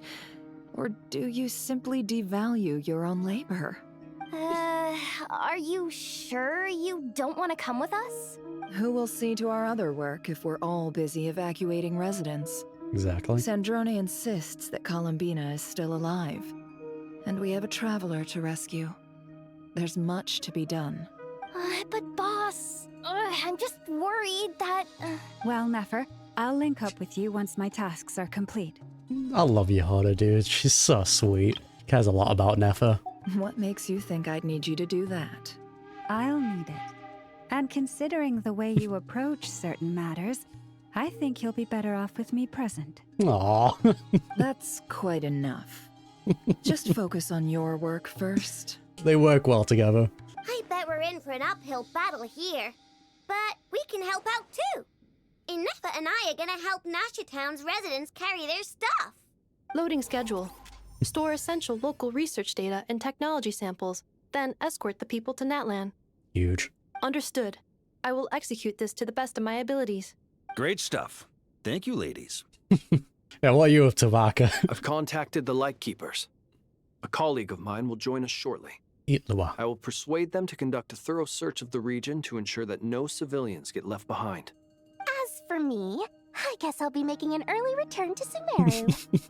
Dora's like, alright, I'm dipping. I've earned my keep. I think it's important that someone informs the Dendro Archon of what's going on in Not Krai. Yeah, also valid. Roger that.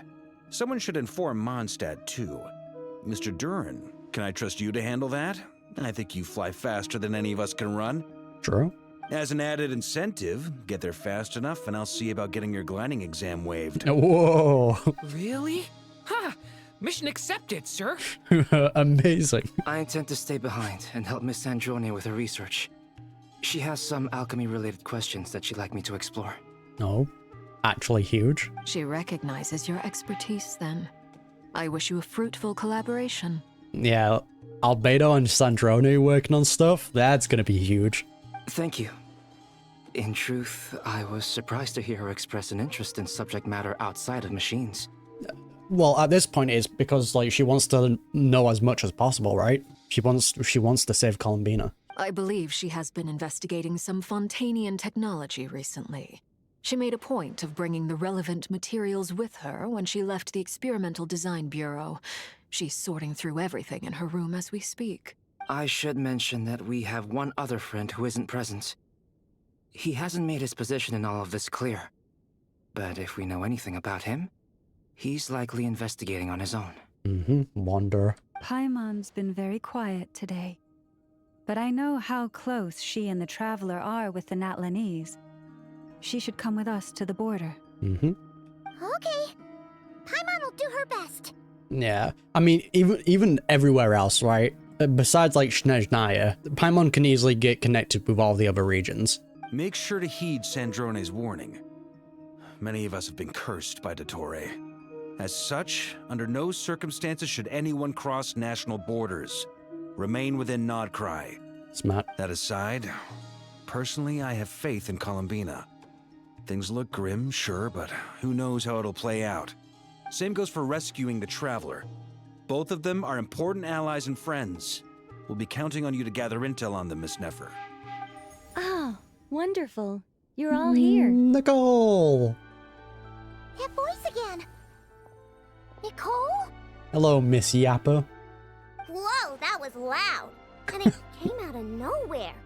So mysterious. Oh yeah, it'll be these guys' first time, right? Sorry. This is the only way I can speak to you all right now. Please accept my apology. Anyway, time is short. I'll cut to the chase. Yeah, we'll see how long that lasts. We're still facing quite a catastrophe here at the world's borders. Alice has roped in every Hexen Circle member she can get a hold of. Really? Except for me. She told me I had to come and help you all out as a matter of urgency. What did dottore do at the borders, man? That every Hexen Circle needs to gather there. Damn. I quote, "You love talking, don't you? Well, now it's finally your time to shine. Take these. Make sure the whole party gets one each. You'll be in charge of making sure everyone stays connected." A flying Dodoko. That is adorable. The little wings. Huh? Is this a dodo communication device? Scanning. Unknown device. Analyzing. Unknown device. Conclusion. Cute. It is very cute. Affirmative. It is cute and good. I believe that I quite like it. Thank you, Anefa. This is no ordinary dodo communication device. It's my very own special modified version, specifically... Yeah. Sorry. I almost went off on another tangent there. Anyway, help yourselves. If Nicole actually went yapping, I think we could be here for like 10 hours. Easily, just by her talking. It will allow us to communicate over long distances within Nodcry. No more worrying about shuttling messages back and forth. What astounding technology. Am I right in assuming that it relies on your personal abilities to function, Miss Nicole? Interesting. I feel like the Dodoko devices though could work anywhere, right? Or maybe they only worked in Mondstadt. No, because they also worked on the islands, right? Oh well. Yes, exactly. Right on cue, Albedo. I'd love to brag to you all about how it all works. But no, next time. Anyway, I'll be right with you all, serving as a communication hub. You know what would be funny? That once Nicole becomes an actual playable character and we hear her voice lines, each one is just 2 hours long. That would genuinely be so good, dude. That's all for me. Head off as soon as you're ready. I'll be staying here to keep watch, and I'll be sending you my blessings. Angel blessings? Huge. Oh, damn.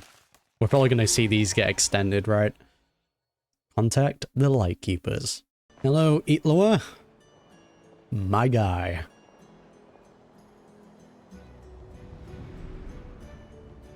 Oh.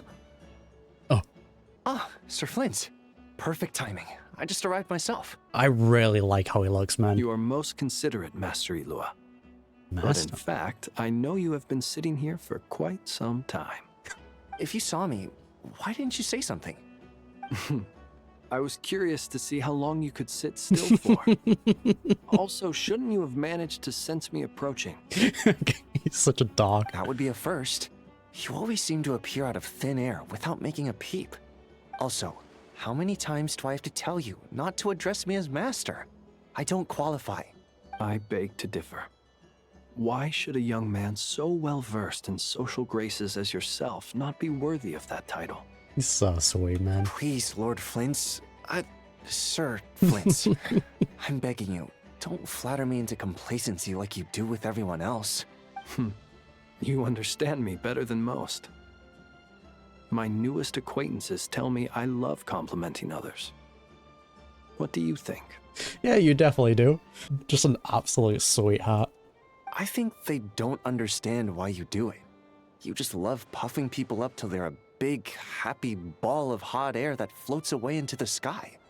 In all sincerity, I can only hope that they bring good tidings when they come back down to Earth. Aww. Is the situation that bad? Yeah. We just held a strategy meeting. Let me fill you in. So yeah, we've got a new god on our hands. It's bad. In short, we need everyone gone from Pyramida. We also need a team of Lightkeepers to scour the more remote regions of Nodcry for civilians to evacuate. I only hope we have enough personnel. We do. Old Man Nikita will definitely help, and we can recall anyone out on patrol to focus on this instead. Good. I'm sure you and the others will make short work of this. Now, don't forget, once you've completed this task, make sure you and the rest of the team evacuate to either Snezhnaya or Natlan as well. I feel like Ela was the type of person to stay behind though, right? Flint? What a luck, man. If you've got something to say, Master Itloa, why not guess what I'm thinking right now? You mentioned that you have something else to deal with later. Yeah, it just sucks that, like, Flynn's isn't able to leave, right? Like, the Tare has us trapped here. How difficult is it going to be? I doubt it will be easy. I know you're a Lightkeeper, and it's your duty to protect others in times of crisis. But I have a feeling that you'll be walking into grave danger. Might be an understatement at this point. However bad things have gotten in the past, Nodcry has never faced a mass evacuation before. But from the sounds of it, you don't intend to come with us. I don't mean to pry, and it's probably none of my business. But whatever it is you're intending, you don't have to go through with it, you know. I mean, he has no other choice at this point. If he leaves, he gets screwed over by the curse. He needs to stay. I've been afflicted with some sort of curse, and I'm told it may well trigger if I set foot outside of Nodcry. As such, I cannot leave. I have to act, if for no other reason than to fight this curse. What? No. Why? Why would anyone want to curse you? Man, even Elo is just such a sweetheart. Jesus. There are plenty of people out there willing to trample over others in pursuit of their own goals. Psychos. Frankly, Sir Flint, I am furious. You're making light of what is an incredibly serious situation. Yeah, I can definitely see why Itloa looks up to Flynn's and why Flynn's respects Itloa so much. Indeed I am. And? And what? I told you, I'm furious about this. Nothing I can do about it, I'm afraid. Things happen. Sure. And we just have to deal with them. If you find yourself feeling angry, perhaps start by drinking a big glass of water. Take some deep breaths. Hey, you mean you're completely unmoved by my anger? I'm devastated. I'm sure he's happy about it. Then allow me to express my sincerest regret.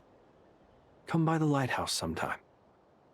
We'll catch ourselves a few fish, have a little barbecue, play some cards, and bask in the sun. Man, these two are so unbelievably sweet. Holy man.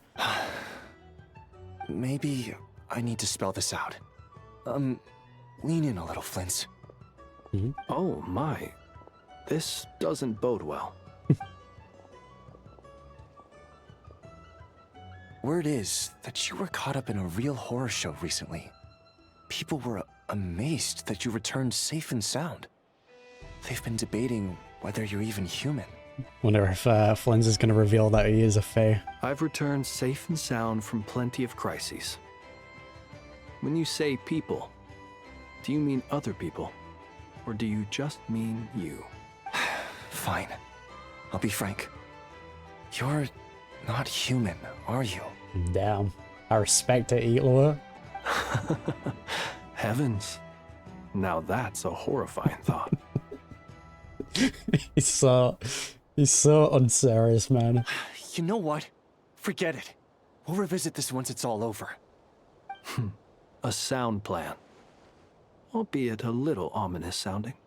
Just promise me you'll come back in one piece. All right? Aw, what a sweetheart. For you, Master Eatlua. How could I refuse? Also, please pass my regards on to our colleagues. Tell them, thank you all for your assistance. Please put safety first as you proceed with the operation. I mean, the fact that he's saying this, though, like, the Flins probably thinks, like, yo, this is it. At the Columbina. I have to keep searching for a path toward reality. But her movement is actually just super fun. This should do it. The last two times I tried to influence reality in this space, it consumed a lot of Kuvaki. I'll try and be more careful this time. I need to leave key clues behind using less power. There were... I hope everyone still remembers what I said on Moon Prayer Night. There were key clues in the tavern. Oh! We heard the vase smash, right? Which we all thought was Nicole again. But no, it'll be Columbina. Oh, it's so sick kind of pinning these things together now. I wonder if we missed any other clues in here then.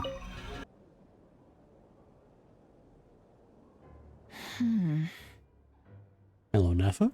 Nothing here either. Flint's? Ah, Miss Nefer. So this isn't the party. What are you doing here? Unless... I just spoke with Eatlua about arrangements for the search and came for a walk nearby. As for you, why would... It appears we think along similar lines. And neither of us likes to accept things at face value. When was this? As well as figuring out how to gather intel on the Traveler, I wanted to confirm some of my own suspicions. Okay. Also, we'll need to bring a lot of force to bear against dottore. Oh, Even this if we're is... only looking to rescue the Traveler. We can't leave anything to chance. Oh, very interesting. I thought we might have been kept going back into the past, and this was the party. I didn't expect us to go forward. You don't think Columbina perished either, do you? I'm merely considering the possibility that she survived, just as you are. How much can we really know about a deity like her anyway? Do you remember what she said on Moon Prayer Night? About using moonlight to send messages to us. Look at that, the intelligent people remember. Of course. I think that's why we're both here. I love these two, man. Where have you checked so far? I've been focusing on the outdoors. Anywhere the moonlight shines. I checked most of Nasha Town, but didn't find anything. So these are the two best people to give tiny hints towards, or tiny clues, because they'll pick up on it. I checked the Curatorium of Secrets, and a few rooms where I thought I might find some leads. But no luck here either. The only places I haven't looked yet are the rooms in the flagship. But process of elimination isn't the only thing that brought me here. Oh, really? What's your other reason? After all that build-up, never showed up even once. There you go. Man, Nefer is so goated, dude. Holy. Oh, there you go. There's the vase smash, yep. Huh? Am I imagining things? Huge, dude. Mm-hmm. Come on, let's see what's going on. Nefer's goated. Holy. Oh no. I knocked over a vase as soon as I came in. It must have been caused by a Kuvaki fluctuation when I entered the space. So she did this twice then. Although, it seems like I'm not about to be pulled away this time. It looks like as long as I'm careful with my actions, it doesn't count as influencing reality. Oh, unless someone else knocked a vase outside, so it's not technically influencing reality since it technically did happen? Oh, how deep are we gonna get into this? This is gonna be like, mind-breaking. Anyway, is this the flagship? The Traveler mentioned that's where she was staying. I only went into the lobby last time, so I've never actually been here before. How does this space work? If nothing else, I can now be sure that it is not simply memory. Yep. She mentioned where her room was. I think it's this one. Time and space. Easteroff, what are you doing? Wonder if we get to talk to her at some point.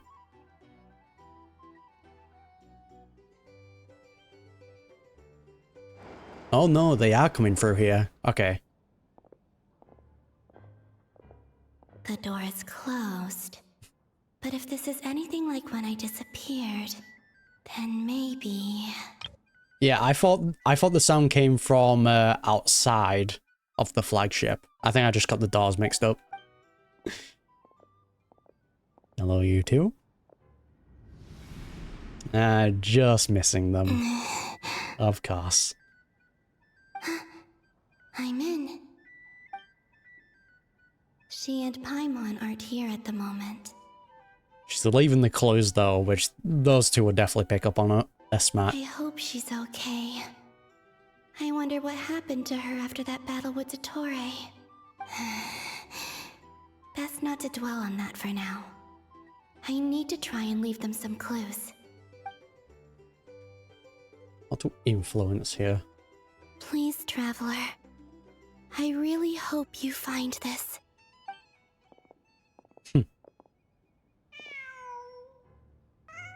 Oh no. That was definitely not a cat there. I know that for sure. Huh. Just a cat.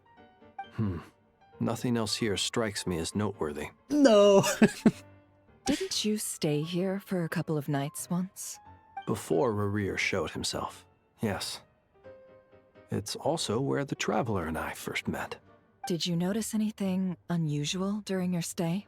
There definitely wasn't a cat here. I know there was like a metal flower that I think Flynn's I remember pointed out. thinking how much noisier the flagship is at night compared to the graveyard. Other than that, no. The Traveler and Paimon were most congenial neighbors. This is where they've been staying, yes? Over here? That's right. Feel free to come in. I wouldn't usually condone breaking and entering, but we can make it up to them later. Thank you, Nefer. Focus now. I have to write a message on the wall using Kuvaki, just like I said on Moon Prayer Night. Simply open your windows on nights when the moon shines bright, and the moonlight will naturally flow towards the words I have written. Huge. I'm so glad Nefer's around, dude. She's not just like, oh, a cat knocked it over. Alright, time to dip. Here goes. I'll need to carefully control my strength. Them entering's gonna make her unfocus. Oh, no. Careful. Yeah, it is that kind of same god power. Does seem like Columbina was the one that helped us like find the books then. Unfortunately, I can't read this, so I'm gonna have to wait until Nefer finds it. Easy does it. Done. Beautiful. Well done, Columbina.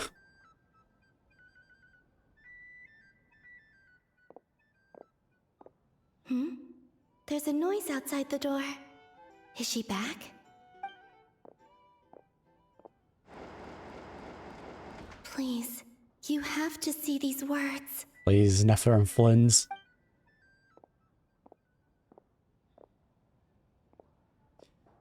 Oh, do they have to have, like, sensitivity to Kuvaki to actually be able to sense it?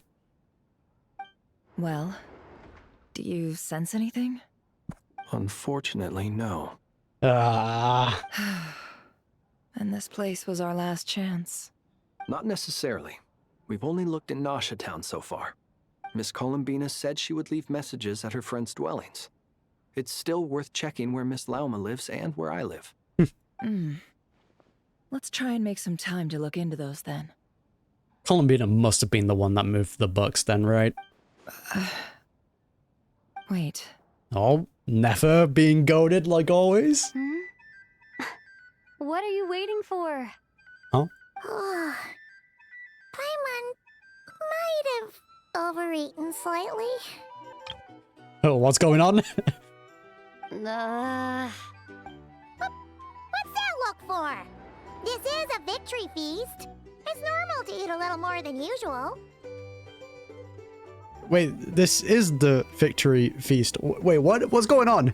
Did we just like... That has just thrown me through a complete loop. So we're back at the victory feast. So Act 4? The Traveler in Paimon. It's really you. But why are they talking about a victory feast? Okay, this is Act 4 then. Huh.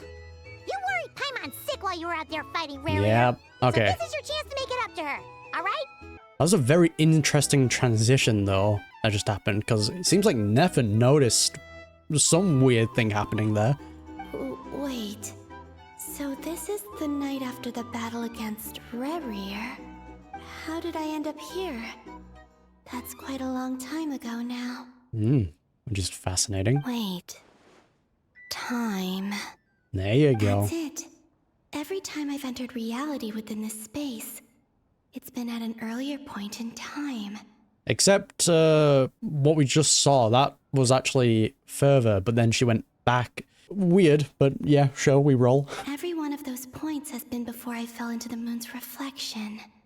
And everything I've done to affect reality really did happen in the past. Does this mean that within the moon's reflection, time flows backwards? Starting from the moment I fell in? Huge, man. Not long till Moon Prayer Night now. It's gonna be even livelier than tonight. Although, it's gonna be sad saying goodbye to the damselette. She seems like a really nice person. Paimon. Aww. No, I can't. Even if I make contact, they probably won't understand what's going on. I mean, might as well try though, innit? See how much we can mess up the timeline. And in any case, I'll likely get pulled away again if I do. Instead, I have to find a way to get them to notice what I've written using the moonlight. Wait, even I hadn't thought of doing that before Moon Prayer Night.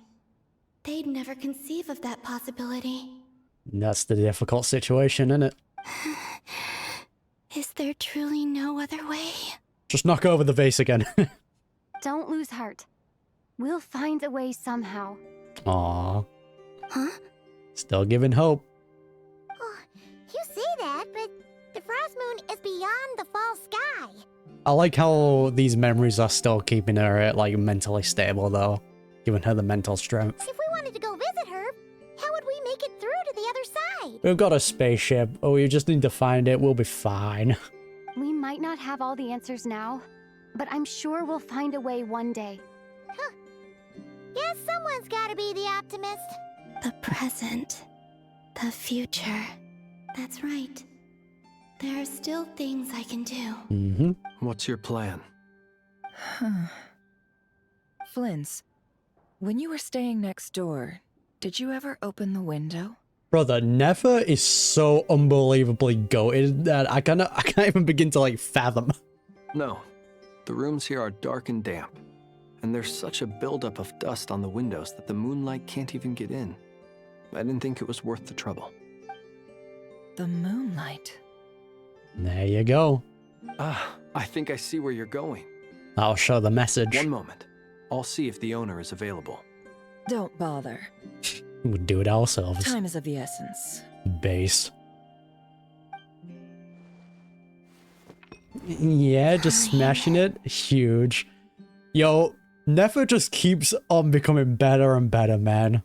Even if no one sees what I've written at this moment, maybe someone will remember what I said after Moon Prayer Night. There you go. I need to write down as much information as I can.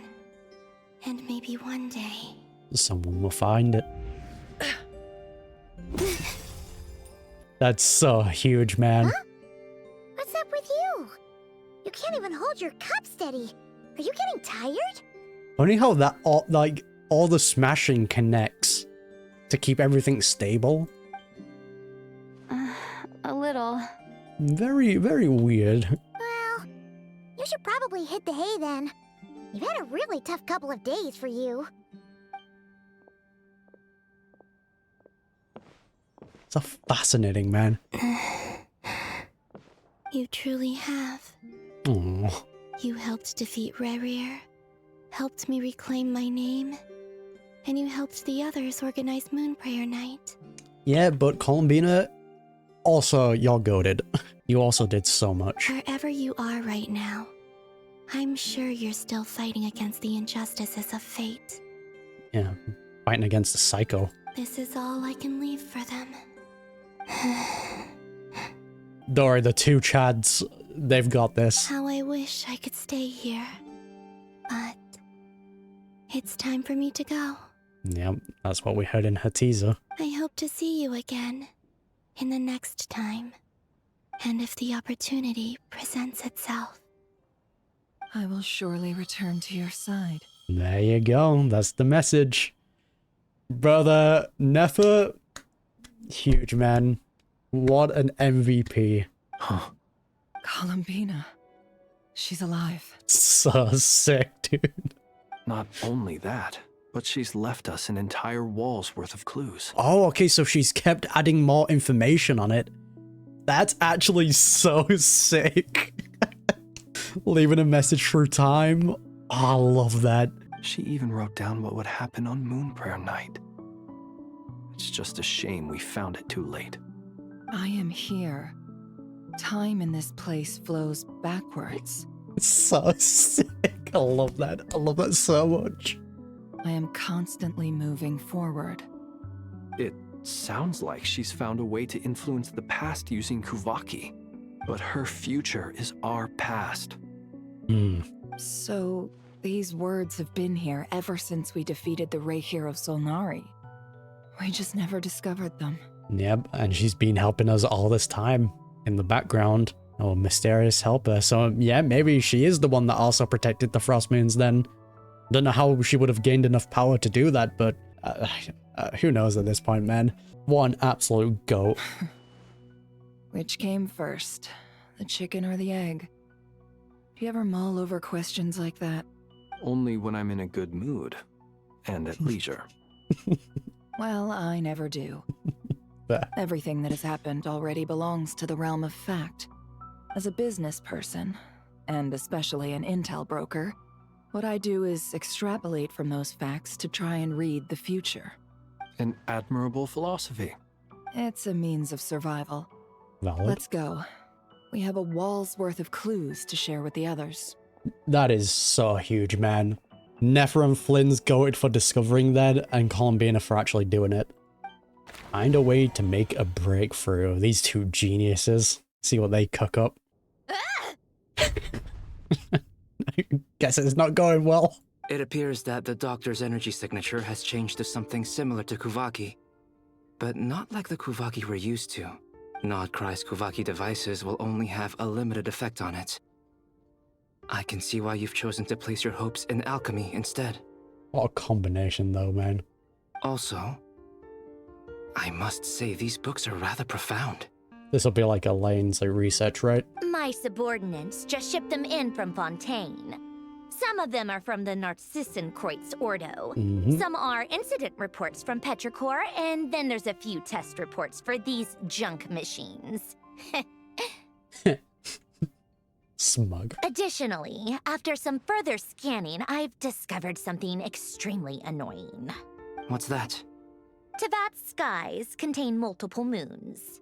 A long time ago, when I did my first scan, I detected 3. Just as the legends say. Trail a line. Detected 4 now. But when I checked again just now, I detected 4 moons. He succeeded. So there's 1 extra? Yeah.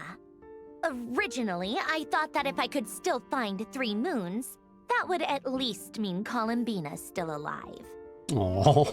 But then it occurred to me that apart from the frost moon, Teyvat's moons are just husks. Yep. And husks surely shouldn't show up in the scan, since they're not alive. Fair. It's weird, isn't it? If we can't even distinguish between a dead and a living moon, how are we supposed to know whether a moon goddess is still alive? Also valid. Or does this mean that the moon marrows are equivalent to the moons themselves? I'm pretty sure that's the case, because it still seems like they have their wills, right? That's kind of what we saw with the iridescent moon. It's certainly possible. In which case, the 4th moon you detected may be Dottore's artificial creation. So he wasn't bluffing. He really built his own moon marrow. Ugh, I'm so mad right now. It's easy to get overwhelmed when you have too much on your plate. Maybe you need to relax. Perhaps try going for a walk. Or simply take a few deep breaths. Nothing can calm me down at a time like this. I need more time, and I need progress. I feel like the only thing that can, like, calm her down is by doing research, right? That's probably her coping mechanism. Oh, Alice. Or Nicole. Someone. Oh, this will be Nefer and Flynn's, won't it? It's Mr. Flynn's. I really hate that ringing tone. Ugh. First the 4 orthants of the Narcissus breaks, then moon marrows. Now what? Oh, sorry if we're disturbing you. Might I ask what's troubling you? What do you want? We're busy. Are you still at the Curatorium of Secrets? This will be so, like, this will be such good news for Sandrone. Like, the confirmation that Columbina's still about. Yeah? Look, everyone else is still out, so there's no hurry. Plus, I'm busy, so I would appreciate if you gave me some space. Even though we have crucial intel to share? Fine, I'm listening. She's alive. Do you intend to share it via the Dodo communication device? Ordinarily, I would. But this is a unique situation. No, okay, not yet. It's best that we discuss it in person. See you at the Curatorium. Alright, we time skipped. Nice. All right then. So, what's the situation? The rest of the team is still out working on their missions and evacuations. But we've decided to fill you in on the most crucial information first. I think that's for the best. Sandrone, you were right. Columbina is most likely still alive. Aww, look at that. That's the best news we've received in a while. By a long way. Yep, explaining the situation. Random locations. Appearing in reverse order? Are you serious? So not dying isn't enough for the moon goddess, huh? She has to show off too. You know, messing with the timeline, you know. Just wanted to brag a little bit. Anyway, does this mean we can deduce her condition from the moon marrows? Miss Sandrone, there's nothing wrong with simply admitting that you're happy to hear the good news. Exactly. I'm not. And she's the least of our problems. We're facing a huge crisis.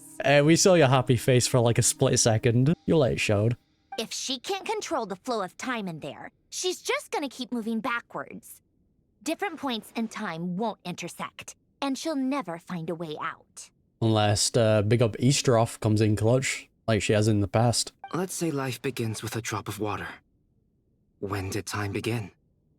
The moment this planet came into being? No, that's not right. Her final destination would be the moment at which the space she is in was created. But it doesn't seem like we can influence that space from the outside world. So how can we help her? That's just something that she has to do herself, it seems like.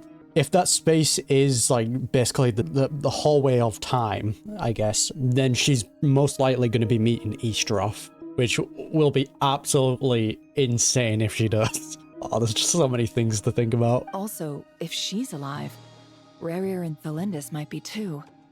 But as far as we know, neither of them have come back out. That space may not have an exit at all.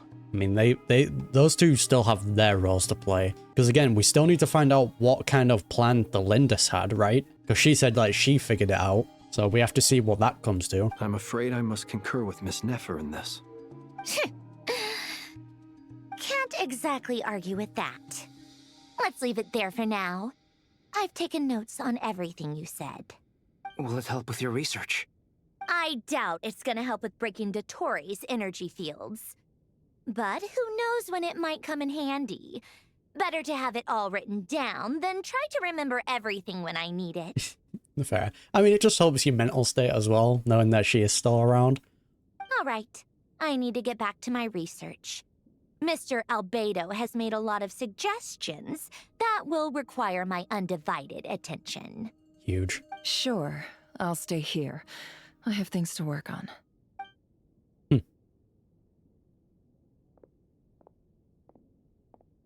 Now that she has a clear mind, hopefully she can, Paimon, are you there? Hopefully now that she has a clear mind, she can, like, focus on things better. Oh, right. She went with Varka to Natlan, didn't she? Good thing we've moved her and the Traveler's luggage in here. Oh, you're gonna be spying on the Traveler's memories now, eh? Use the chess set. Speaking of the Traveler, where could they be? There's a note from Paimon. Paimon here. Not in at the moment, but if anyone needs to borrow her stuff or the Travelers, go ahead and help yourself. Paimon won't be mad. Actually, yeah, instead of looking into the Traveler's memories, can you look at Paimon's? This music is also making me very interested. I'm just so hyper, dude. Also, Traveler, if you get back before Paimon, make sure to get some rest. Paimon misses you a lot, but put your health first, alright? Very sweet. How sweet. Well, since you offered, Paimon, don't mind if I do. Time for a little digging. This is the Traveler and Paimon's luggage. All the items they use day to day are here. You just dump it, the whole room becomes flooded with items. We've got a lot of stuff in there. Also, millions of Mara. It's well organized. I wonder which of them is responsible for that. What do we have here? Whoa, 50 million Mara, damn. Aww. Among the daily necessities, there's a photo. It's so sweet.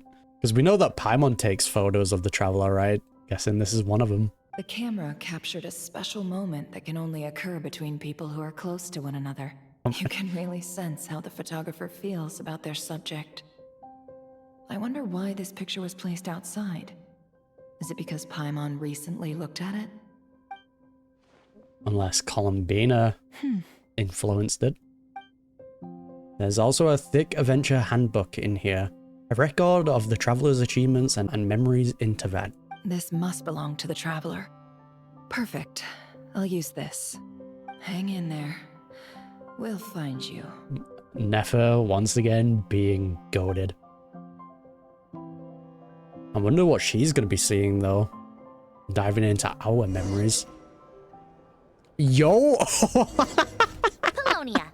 Search keyword world formula and bring me all relevant books. Yo, Polonia playable? Huge.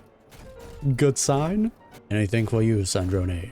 In the light of the formal and rigorous proof outlined above, I believe the correct term for this situation is fortuna. It is an ancient Remorian technology, a wisdom unparalleled. Remorian technology coming into this? Huge. I never imagined that Remorian ideas would be so familiar to the computation graph that I have named the world formula. This is strong evidence.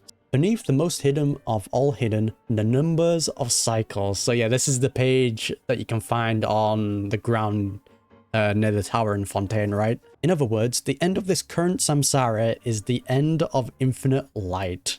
So cool, dude. That was a lot of reading. I feel like my voice is going.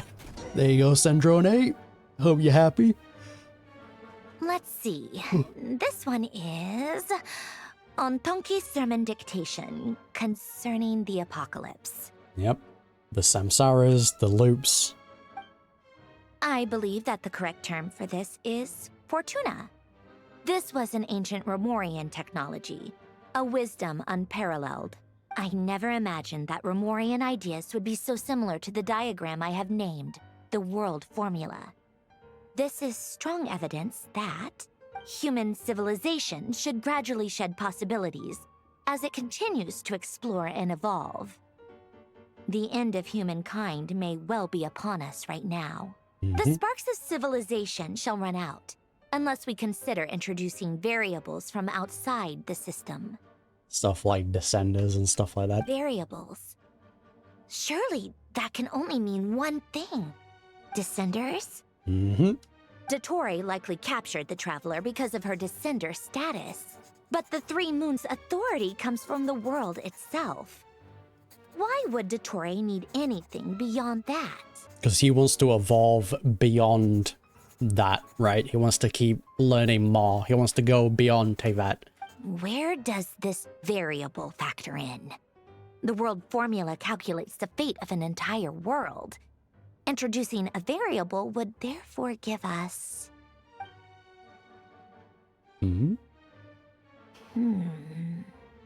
Say it out loud. Polonia, search keyword pathway and bring me all relevant books. Alright. Okay, I'm gonna be real with you, Chief. My voice is gonna be gone if I read out all of this. So yeah, this is Jacob's corruption. That's a problem for future generations. Yet its metaphysical origin lies in the emanations of the four particles beneath the firmament. Yeah, so this is a really nerdy lore that I'm gonna let other people make into a video for me to understand. One who is free from the weakness of consciousness bows neither to the gods nor death. These were one of the gifts bestowed upon King Reminus by the Golden Bee. What exactly those were remains unclear. The Golden Bee. In the hope that those who come after might one day decipher their meanings. Very interesting, nonetheless. There you go, Sandrone. Otonki Sermon Dictation. Explications on the chemical marriage. These titles are pretty esoteric. Observe and compute the pathway displayed in the guidance diagram. Deconstructing and reversing its effects could generate potential ideas. Yeah, see, this is where you've lost me. I'm like Carter here, man. I'm hearing all these words, but it doesn't make sense in which they've like been lined up. So, it's one of Renee's draft lectures. Deconstructing the pathway. I suppose that could lead to a breakthrough. Okay, making progress. This is so long. This guy sure loves showing off his knowledge. What do you need now, Sandrone? Polonia. Search keyword tree model and bring me all relevant books. A tree model, eh? Erminsol? Man, I feel sorry for people that are reading this out loud. That first section alone, like, I can already feel my voice going. Oh, the deluxe edition? Huge. Keyword tree model located. Alright, Sandrone, here you go. Tell me the answer for this one. Most of the experimental devices proposed by the Lilia Crucis Ordo are built based on the simple and basic logical structure of a tree model. Lilia Crucis. Guess they were trying to cover up the name of the Nautitzenkreuz Ordo? When Duke St. Germanus departed, he said, "It seems that there's no going back."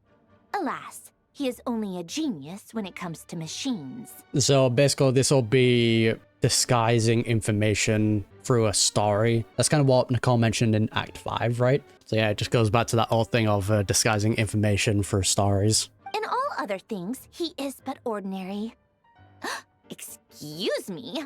I'm sorry. That's just ridiculous. What kind of book is this?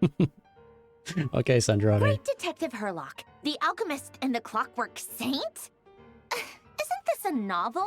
Come on. I don't know about that. Things line up, don't they? Still, the author swears that they knew Renee well. Whatever. I guess it's not beyond the realms of possibility that Renee would say nonsense like that on occasion. Memory, wishes, souls, and persona.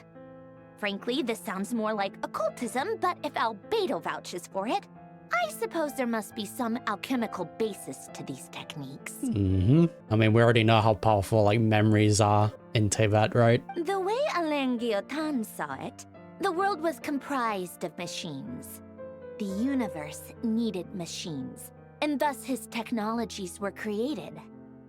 That's why I was born.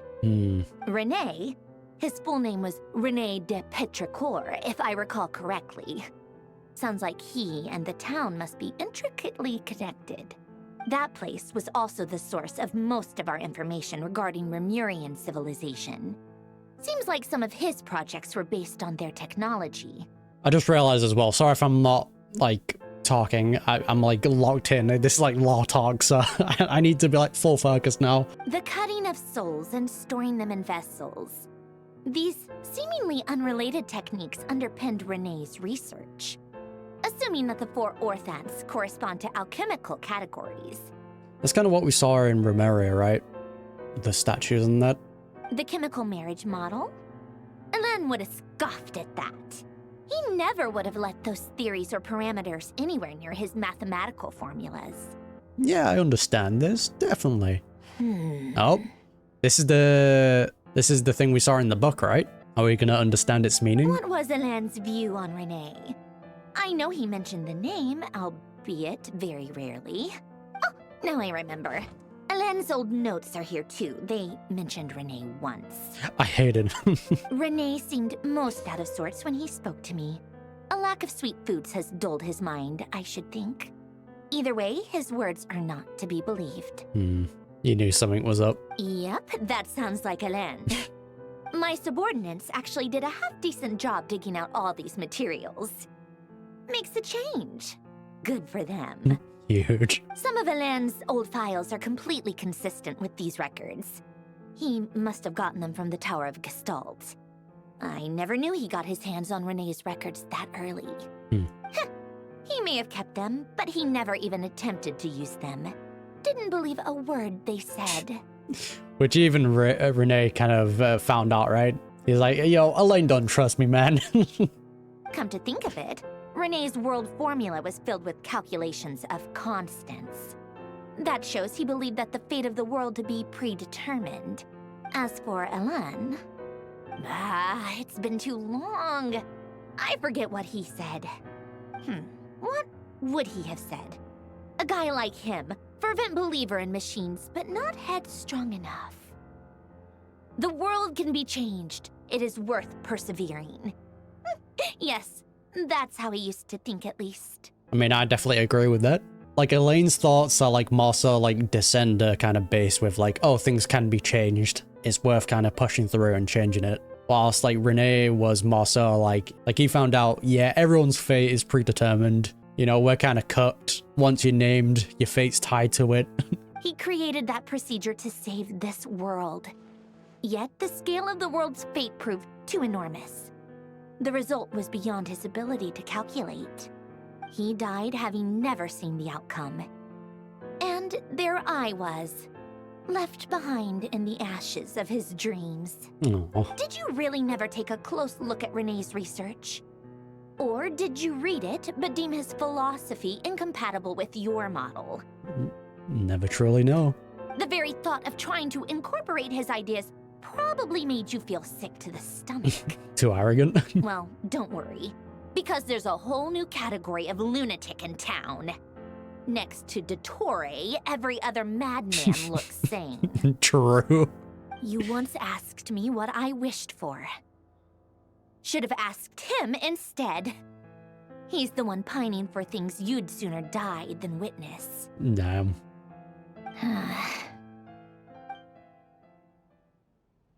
Even the tiniest variable can make big waves in the present. Which is kind of what we're seeing with Columbina, right? Like, all those tiny things like she's doing is led to big things. Now then, allow me to put these incompatible fragments together in your stead.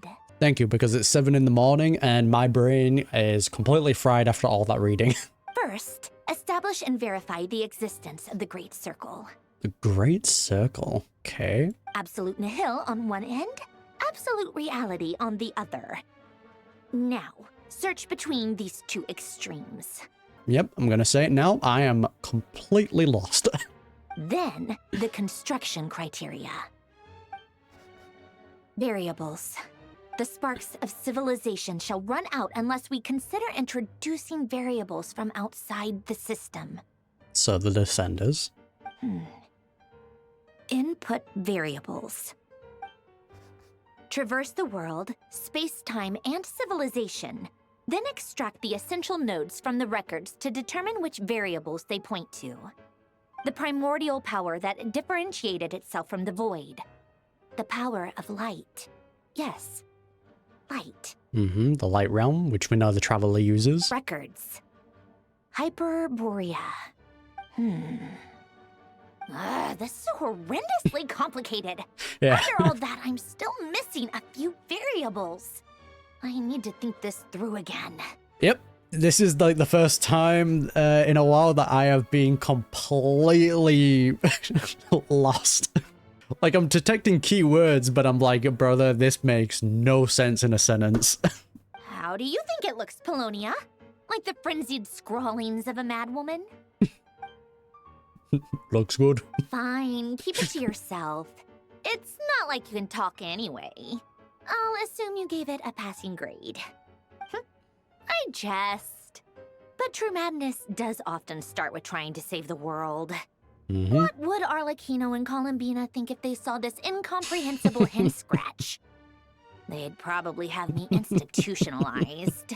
You're going out of the way for Columbina, though. So would Rosaline. She's been dead for a while now. And this is coping now. When I close my eyes and think back, I can still see her face. And that enormous dress she used to wear. Such a bizarre choice. What possessed her? Oh, and the clack-clack of those heels used to drive me insane. She says she hates it, man, but it's just how she, like, remembers. No one's asking me, obviously, but I hope you all know that I never wanted to save the world. I'm not crazy. I don't have delusional ambitions, and that's a clinical fact. I'm not doing this for any of you. I just know that I'm capable of doing it, and I'm doing it, but I'm not doing it for you. The world needs a solution, but I don't need the world's validation. It's the world begging me for answers, not the other way around. Right. Tea time. Alright, prepare the tea. What is this package? Phenomenal. Let's invite the Hexen Circle. At Sandrone, here is your tea. Oh, cookies to go with the tea. Let's see. They must be from that person who brought those documents. I see they're from Hotel de Boer. Something's written on the box. We are proud to present this homage to the Fortress of Meropede's fun-filled mill collection system. Fortune cookies. Yippee! Have a lucky start to your day. Sounds like a dumb gimmick to me. Be early to bed and early to rise. Get plenty of sun and drink plenty of water. Then things will surely go well for you. Wow. What? Are you kidding me? Somehow I doubt that an early night and a glass of water is magically gonna save a world on the brink of existential peril. Just somehow leads to her thinking of a breakthrough. Wait, glass of water? Escort the people back to Snezhnaya.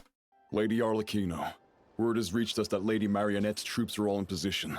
They are ready to act as soon as the order is given. Excellent. The only thing is, they are fewer in number than we expected.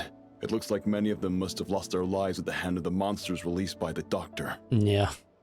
Man, like, his area, though, is so sick. Can't be helped. Allow them to join our ranks and keep in contact. As you wish. I will say that section completely fried my brain. It's been a while, Arlecchino. Oh, Mr. Worldwide. So it was him in the trailer. Did dottore really have to build his lab right on the sole path between Snezhnaya and Nodkrai? Had to go on a huge detour to stay out of its line of sight. I love how he's just everywhere, man. Sounds like an arduous journey. I assume you've brought word from Her Majesty? Of course, all part of the job. Firstly, the Tsaritsa has authorized Fatui Internal Affairs to review Dottore's case. They will reach a formal verdict on whether he has turned traitor and whether he poses a threat to Snezhnaya. Sorry, what? Nah, I think it's an open shut case. While they're working on that, I've been ordered to come and receive the refugees from Nodkrai. They are nearby. My team will escort you to them shortly. Great. Aside from that, Her Majesty has a message for you and Sandrone personally. Huh? Where is Sandrone? Research. She stayed behind to work since I was making the trip anyway. It seemed sensible to have one person on standby at base while the other came out to meet you. All right, guess that's just how she rolls. In that case, tell her that the Tsaritsa's decree this time is pretty awesome sounding. I think she'll like this one. Oh? Still, I wonder what... Wait, what's that? No, tell us, I want to know. Did one of our troops turn into a monster? What? Oh yeah, this is the line that we heard in the trailer. Take him out. What is Dottore up to, man? Is this like another one of their curses, maybe? Because the thing is, if curses were placed on us, doesn't that mean that they might have been placed on other people as well? So is this what the curse is? Like if you try to leave it, just turn into a monster? You've gotten stronger, Arlecchino. Nice. Huge. Stop that right now. I appreciate the praise, but I am not fighting you today. I knew it. Just wants a good fight, doesn't he? I can't believe it. He was a living, breathing human one moment, and the next... Another fine piece of work by our dear colleague, I'm afraid. But we didn't leave Nodkrai, so I don't... Maybe it was just a different curse. What in the world has been going on in Nodkrai? A lot. But long story short, Dottore stole 2 moon marrows that should have belonged to Columbina, then built a 3rd moon marrow of his own to concentrate the Tri-Lunar Authority in his hands. Totally, it's just gonna be like, yeah, what? What? What do you mean he built a moon marrow? People build roads and houses, not moon marrows. What's his next DIY project? He's gonna build a god? Well, he kind of did that back in Sumeru, didn't he? You could stand to be less surprised. We are harbingers. The work we are engaged in makes the creation of gods seem mundane by comparison. I tell everyone who asks that you once crossed swords with Rex Lapis while serving as a key supporter for Rosaline's plan. But right now, you're acting like a common adventurer. Thanks for speaking up for me. Those 2 really took me for a ride back then. Yep. Then again, surely no common adventurer would manage to get tangled up with them the way I did. That's gotta count in my favor, right? Yeah, sure. It almost sounds like you wish to repeat the experience. I might have to lower my opinion of you. God, I want to see Tartaglia's interaction with everyone more. No. I'll stop talking. Please, go on. Dottore is currently still experimenting with his newfound power in ways that continue to corrode the outside world. Which is absolutely terrifying if he can just go, all right, you're a monster now. As for the human mutation, I believe this is simply a consequence of his experiments, and not a strategic move. That radiant beast was once a subordinate of Sandrone's. I suspect he was only allowed to live so that he could become an experimental subject. That is so messed up, man. Also, those of us who fought Dottore have been afflicted with a curse. As such, I cannot leave Nodkrai. This is so much worse than I thought. No wonder Her Majesty's decree is so extreme. Yeah, okay, carry on with that. What did she decree? While these exceptional circumstances persist, the Harbingers are hereby authorized to use unilateral executive powers. Ooh. Should Dottore pose a threat, Arlecchino and Sandrone are permitted to eliminate him. That's what you love to hear, man. My thanks to Her Majesty. I will pass these good tidings on to Sandrone. Huge. Her Majesty has also declared that she will refrain from launching an attack on the now evacuated Nodkrai due to the presence of unretrieved research material. How kind. A wise decision. By the way, how's my old partner doing? I'm assuming they're with you? Yeah, about that. Partner? You mean the Traveler? I'm afraid I have bad news. She was captured after our failed assault on Dottore's lab. Her whereabouts are currently unknown. What? Why? Since when does Dottore have a bone to pick with her? Oh, he's worth for us, man. What a sweetheart. That is indeed the question. I'm not sure he does. He must have some other goal in mind. This won't do. I have to rescue her. He's so based, man. You can't. We have no idea where the Traveler is. What am I supposed to do then? Stand here twiddling my thumbs? Sandrone is working on it. The best thing you can do right now is complete your mission. We got so many Harbingers here, man. It's so sick. I appreciate it, though, Tataglia. It's the thought that counts. Fine. I guess I'll leave this to you then. One last thing. Tell the Rooster to get the message out to the gods and citizens of every nation in Tevat. Beware. An uncontrollable pollution is spreading forth from Nodkrai. The source of that pollution is a madman drunk on the success of his experiments. The Fatui and our allies will endeavor to contain the threat. I just really want to see every Archon's reaction to hearing that information, though. Because we are, like, now seeing, like, this information being brought to the actual Archons being like, yo, yeah, things are serious, like. However, if Nodkrai falls, things are likely to escalate. Considering dottore is one of our own, all Fatui stationed in Nodkrai consider it our duty to stay and fight him to the bitter end. Whatever the cost. Hey, don't be too pessimistic. If it comes to it, I'm sure Her Majesty won't stand by and do nothing. Huge. I hope you're right. It looks so sick, though, doesn't it? You're right on time. My boys. Thanks. Hey, do you think I'll get that gliding exam exemption? It's what he truly cares about, man. I made sure I was on my best behavior in Mondstadt. I landed well outside the city and walked in through the gates. Whoa, I'm proud of you, Durin. I'll help you apply, don't worry. For now, let's see what we have here. What are the doctor's energy fields even made from? The usual attract and repel principles that govern Kuvaki don't seem to apply to them. There's something new, though, isn't it? They are very mysterious. But ultimately, they appear to be comprised of energies from the three realms. Thanks to research by Master and the Hexen Circle, we know that Tevat's 7 elements are derived from the more primordial power of the Light Realm. Yep. Which is antagonistic with the power of the Void Realm. Since you have the power of the Dragon Durin within you, I'm sure you can already tell that this energy field contains no abyssal energy. And we already know the Traveler is, like, tied to the Light Realm, power-wise, anyway. That's true. It's not abyssal energy. It's something pure, wild, and untamed. Definitely described as the Traveler's power. I've been thinking about something.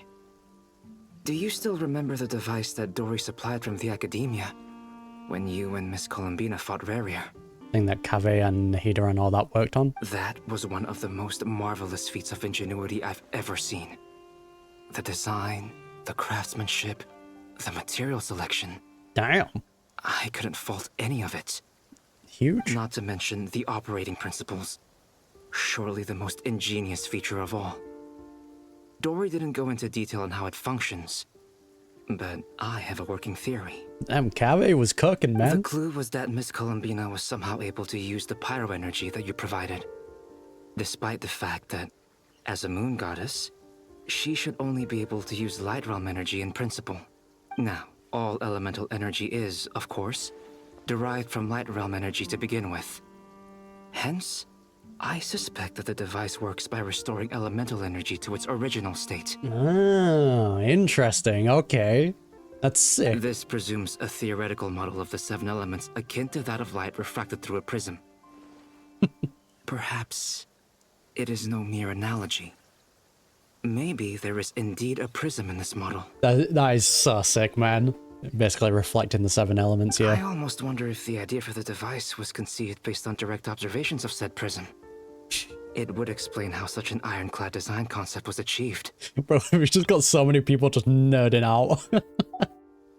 It is at once a masterwork of engineering and a groundbreaking application of the Academia's latest elemental theories. I see a wanderer. I suspect only Lesser Lord Kusanali herself could have devised such an ambitious technology. But back to the energy field before us. If this is pure light realm energy, its relation to elemental energy is one of integration versus division. Or you could say that the former contains the latter. Could this mean that elemental energy can dilute the power of the light realm? Possible. Should we give it a try? We should.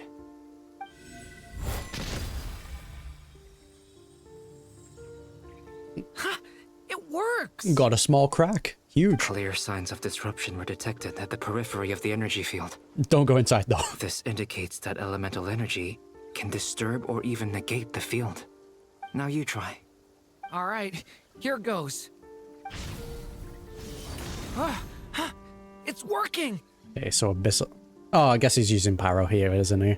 Switch to Abyssal energy and attack again. Yeah, let's see what happens here. No surprises there. Abyssal power drains the energy field to a significantly greater extent. So that'll be helpful then. I now feel confident in asserting that the energy field is indeed pure light realm energy, and that elemental energy can dilute it. Huge. But the energy field is huge. How much elemental energy will it take to neutralize it? Yeah, I don't think we're grabbing that anytime soon. I feel like we're gonna have to fight inside, which is gonna be extremely dangerous. We don't have to neutralize it completely. We can try other approaches. That's all for theory. Would you like to continue watching? Come on out, Wanderer. So you knew I was here. Huh? When did you get here? A while ago. But Albedo sounded like he was working on his thesis defense back there. Back in Sumeru. You can end a person's whole career by interrupting them mid-speech. Damn, okay. Very thoughtful of you. I'm truly touched. Could I ask you to lend me a hand? With what? A little test. Try using Animo to unleash a concentrated assault with circular blades, with the goal of breaking through at a singular point. Alright, let's rip it open. There it is. Nice! This time it tore through the field. Huge. Tremendous. This is a major breakthrough. Should we go through? No. We probably shouldn't risk having mutually antagonistic energies in such close proximity. Durin, you stay here and watch the entrance. Hat Guy and I will go in to investigate. Yeah, I don't like that. That seems incredibly dangerous. Sounds sensible to me. Keep your eyes peeled, Durin. Don't worry, I got this. You two be careful in there. Just give me the signal if you need help and I'll dive right in. Okay, that pit in my chest has returned. What do you mean, signal? It's based on a new alchemical concoction I developed last month. When 2 bottles of it are smashed on the ground together, they emit a blinding burst of light. If it comes to that, remember to shield your eyes with your hat. Just create a flashbang. Okay. Glad I asked. Thanks for the heads up. Think fast, Chocolate Nuts. Brother, that looks so sick. Alright, let's hope this goes well. Like I thought. Beyond a certain distance, we can't see the opening where we came in. Oh. Maybe that's to prevent people from escaping. Sounds like Dottore's style to me. Guys, are we able to, like, get out from here? Oh, we can just leave at any time, okay. Not much has changed. Things are basically the same here as they were before the energy field appeared. I just feel like he has full control over, like, these, like, this space, though. Oh, yeah, that don't look good. They have no heartbeat and they're not breathing. We can only assume they're dead. Jesus. But there are no visible wounds. Also, there's an animal squatting next to each body. It's watching us. That's not an animal's gaze. Yeah, dottore. That's a surveillance. What are you trying to tell us? Maybe, unless it's someone else. Doesn't seem eager to talk. I guess maybe it's just an animal after all. Let's keep looking around. That's really weird, man. Unless their souls have gone into the animals. Same situation everywhere. Not a living soul in sight. Just countless bodies with animals standing watch over them. Well, I think we can safely rule out the possibility that they're all pets. Thank you, Albedo. Is skirting around the topic your way of showing consideration for other people's feelings? Just being cautious. I don't doubt that you can handle the truth. Careful. Yeah, Chief, I don't Yeah, oh no, no. Okay, guys, let's get out of here, man. I don't like that. Oh, I don't like that. Please, help us. Oh, no, screw Over that, there. dude. I hear a voice. So yeah, they are inside the animals. Oh, the distorting. I hate stuff like that. Oh no, dude. Get me out of here. Please, help us. What happened here? I don't know. Suddenly, everyone collapsed. Then my line of sight got lower. Ugh. No, what- he's so messed up, dude. I still have some of my senses left. I gotta get out of here.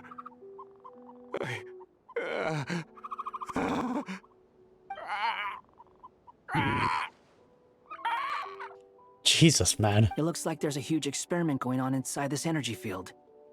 Maybe each energy field is its own giant experiment. Oh. Vile. That is disgusting, man. He's swapping human minds with those of animals. Even without the other circumstances, this would be an extremely radical experiment. Jesus. Those people may have lost their sense of selves, but they are not fully animals either. If they were, they would have left.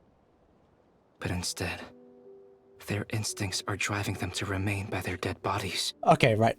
At this point, I do not want to see anyone defending dottore, because somehow there were a lot of people still defending him, being like, oh, he's doing stuff for the great good guys. Like, so what if he commits multiple crimes against humanity? There is no defending this. We should go. No sense in sticking around here longer than we need to. Agreed. Yeah, I hate this distortion that's going on, so please get me out of here. Alright, hopefully we can leave and we're not trapped in here. Alright, we're good. Ah, you're back! Everything okay? No, that was disturbing. We saw some things that take a strong stomach. Otherwise, we're fine. We should share our findings with the others.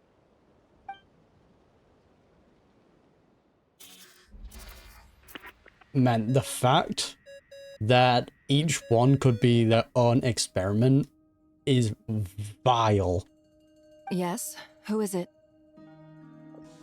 Good old Albedo. Miss Nefer, it's me, Albedo. We found a way to break through the energy fields. With enough control, it's possible to tear them open using elemental energy. Also, we managed to take a look inside. Dottore is carrying out his cruel experiments on an immense scale. Any residents who have failed to evacuate in time will likely meet a grisly end. That is so messed up, man. Holy. Sounds like he's living down to our expectations. Might I ask how things are proceeding on your end? I'm just about to get started. I'll be in touch once I have a result. Understood. Stay safe. Oh yeah, the whole chess set with the Traveler. I will. Well, Nefer, I'll link up with you once my tasks are complete. That has genuinely, like, upset my stomach. I think it was the distortion sound effects more than anything. Like, the whole, like, transferring human minds into animal minds, yeah, it's vile, but that, like, distortion sound with the music, nah. That's enough to do in my stomach. What makes you think I'd need you to do that? I'll need it. And considering the way you approach certain matters, I think you'll be better off with me present. Aw. Still thinking about it, eh? Let's begin. Entering simulation mode. Alright, let's see where this takes us. Traveler's memories. A vast wasteland. Oh. Is this the Traveler's inner world? Okay, so this is what we were imagining. I was expecting something more vibrant, to be honest. Wait, someone's there. Brother. What are you looking at? So I wonder if this happened on a different planet then? In that case, I'll look at it with you. Aww. I want to know all about everything you've seen and experienced. Oh yeah. Okay, so I think this is just connected into what Dottore's kind of showing us, right? Is there somewhere I should return to? Or should I stay here and be the hero everyone says I am? I don't dislike my current life. Roaming the land, fighting battles, accomplishing missions, earning a living, looking after Paimon. It's not so bad. It's been fun. I guess the only thing that's missing is that you're not here with me. Just missing those final pieces. This is the conscious layer, which contains a person's true feelings. It is filled with both longing and kindness. I suppose anyone who lives long enough ends up wishing for someone who can't be there. Maybe it's the only way we can feel truly alive. That's kind of what I was talking about. You kind of need negatives to be able to experience the positive things fully, truly feel alive. Time to delve a little deeper. No, here we go. This is the interesting stuff. Unless this just connects it into Dottore's simulation, which is possible. Nasha Town is hardly the optimal choice for a place to live, but it has character and a reasonable population density. So it did connect her into Dottore's simulation. That is fascinating. What are you trying to say? You still yapping. Oh, don't be nervous.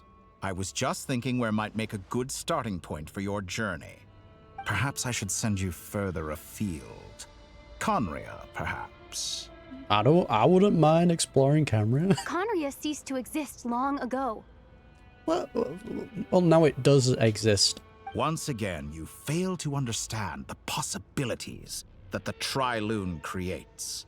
Anything that has existed in the past, I can now recreate.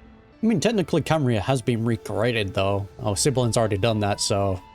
Too slow on that, Dottore. You simply do not wish to see that happen. That might be because you miss your sibling and fear getting answers that you are not ready to learn. But this is not for me to judge. Caught. If we are to collaborate, we need to maintain an amicable relationship. In a moment, you will be able to... Oh, sense Nefer. Oh no. Oh, damn. Go, get out, get out, get out. What are you... That is scary, dude. To never get out of there now. What are you gonna do? Don't move. That is terrifying, man. Something unwanted has crept into... Oh? Gone as quickly as it came. Fascinating that it connected, though. Okay, I'm glad that she was able to get out, though.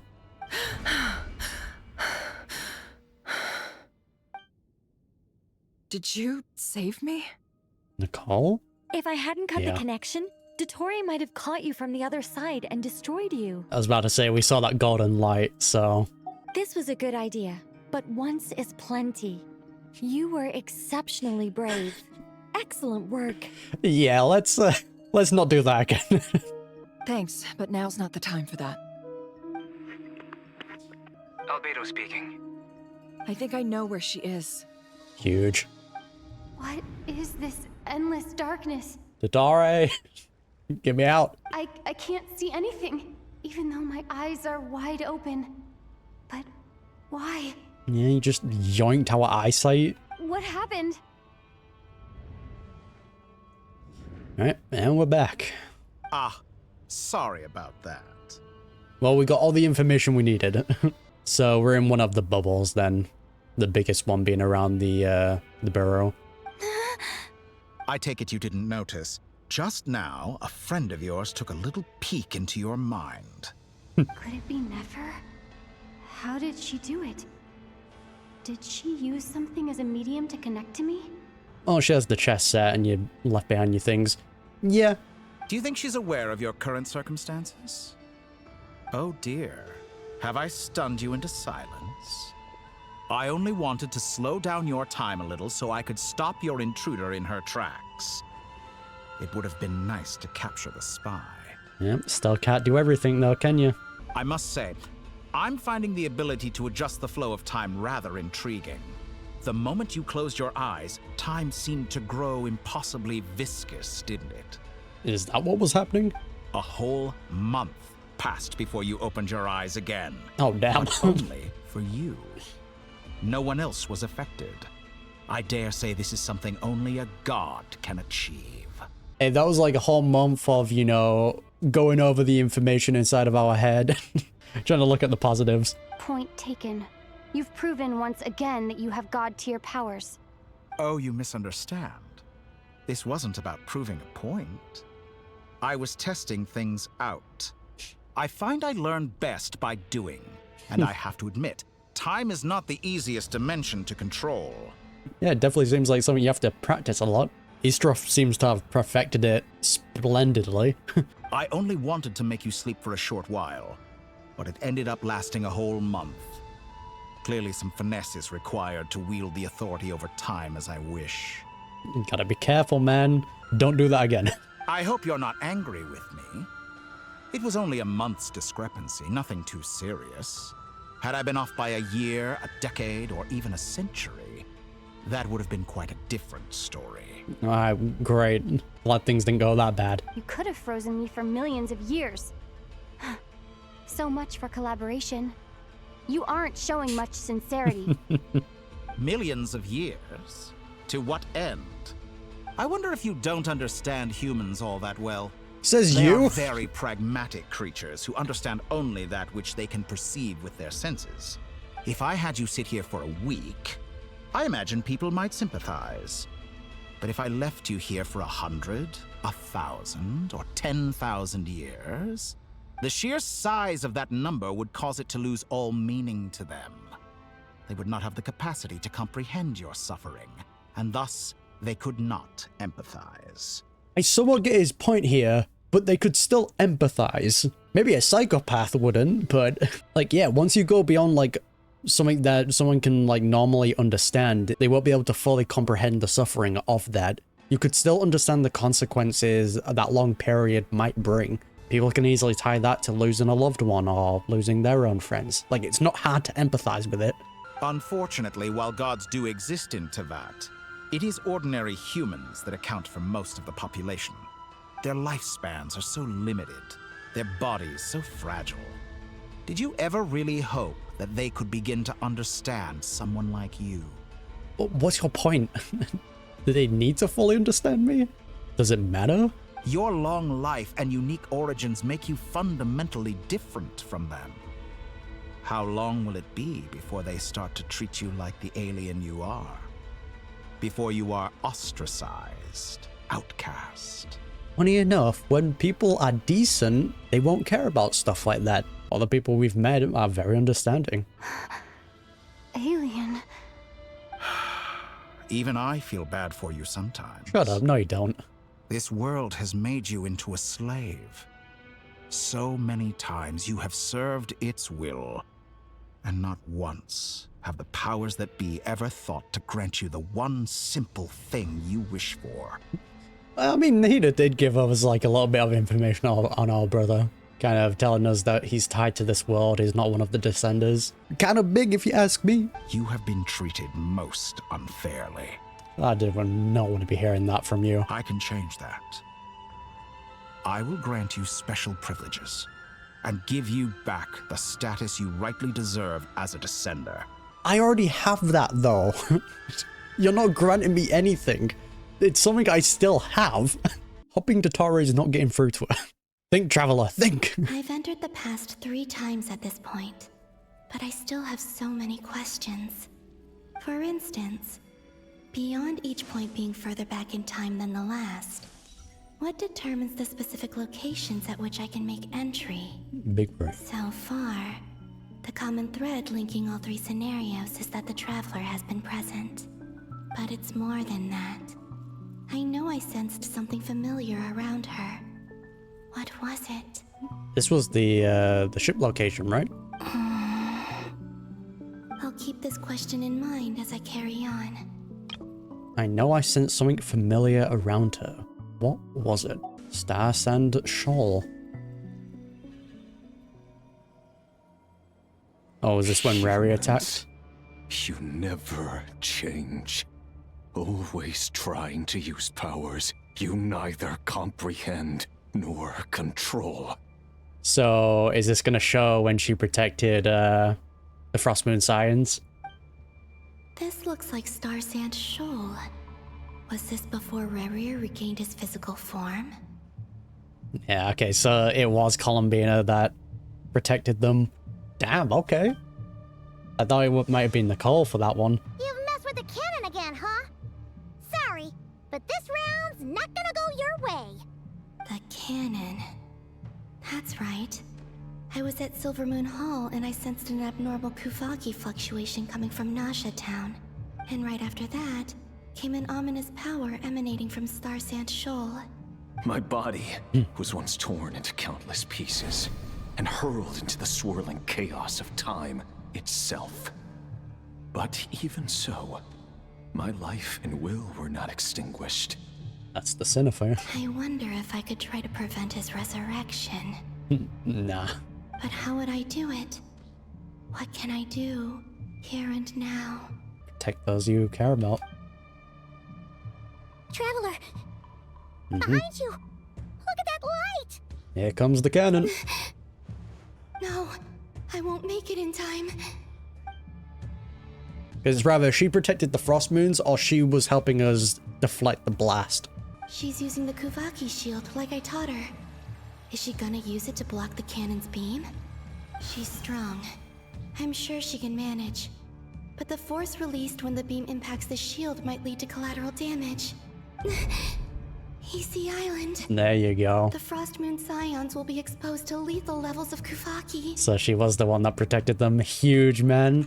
What an MVP, dude. A question, if I may. Kind Miss Columbina. When the cannon's Kuvaki beam was deflected earlier, I saw several bolts of energy streak toward Hisi Island, only to be blocked. Did you also have a hand in that? Look at that. Maybe that really was me after all. Well, future me. But I don't know if I have enough power left. Yeah, because this is why I thought it might have been Nicole, since, like, Columbina didn't seem like she had enough power to do that. Len's cooking. There's no time. Yeah, that's when the cutscene was happening. I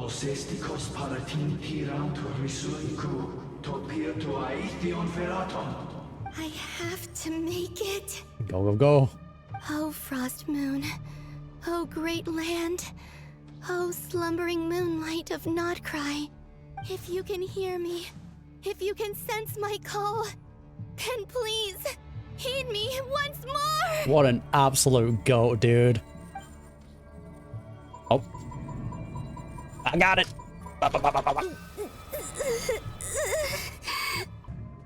There it is. Did it work? Wonder how far this sends her back, though. Fascinating, though. I wonder where she goes from here, then. Hey, wake up. Yes. Hey, did you hear me? What is it, Sandrone? Columbina, I said wake up now. Oh, memories? Interesting. Oh, good morning, Sandrone. Oh, man, and the music. Why? Every time they play certain tracks in certain areas, and it's just a spear of emotional damage. It's 3 in the afternoon, actually. And could you kindly not use my quarters as your personal nap room next time? But I feel so safe here. This goddamn OST is gonna make me cry, dude. And your coffee, right? It's so bitter, but it smells lovely. Memory of the past. Just like you were raised by wolves in a forest or something. What did you drink growing up? Grass tea? The Frost Moon Scions certainly led a more frugal existence than the Fatui. Then I'll bet you've never eaten one of these before. Yeah, so this is all like her showing her new flavors of teas and food. It smells delicious. That's because it's a Fontanian recipe. I had a little free time today, so I made a batch. So sweet. Rosaline will be here shortly, but if you really can't wait, I guess you can go ahead and... It's already gone. Hey, at least let me finish before you start eating. Did the Frostmoon Scions not teach you basic table manners? Oh my god, man. Ugh. Song, dude. Hurts. Or did the rules not apply to you because you're the high and mighty moon goddess? These are so tasty. Just living the life. Of course they are. I made them. I was worried they might contain traces of machine oil. What? Get out. You know, there's something I've always wanted to ask you. Why did you leave your old home and join the Fatui? I mean, I'm sure their food was awful. But there's gotta be more to it than that. Well, life there didn't go quite how I imagined. She's trying to find a place where she belongs. What were you expecting? You're a god. Your followers are gonna make some demands of you, right? Surely you can just answer a few prayers here and there in return for the free food and drink. How bad can it be? That ties back into people expected a lot from her, and she couldn't do any of that. Well, would you help other people just for free food and drink? The doctor told me that you were created by a great mechanic. Lord something Fisher. The Lord Artificer. Ugh, some people can't keep their mouths shut. Oh, Lord Artificer. And didn't he have something to do with the, narcissist? Close enough. Narcissenkreuz Ordo. Yeah, look, I'm with Columbina. I cannot pronounce that. I just call it the Institute. Yes, that was it. Narcissenkreuz Ordo. So, would you try to fulfill their wishes? You must be joking. I wouldn't go even if they paid me. I don't even know them. Exactly. Well, I felt the same way. I did not know the people who made demands of me. What do you know? We're on the same page for once. I feel as well like those demands they were making of her was just, they got too much. In his later years, Alan did ask me if there was anything I wanted to do. If I had any wishes of my own. Well, I don't.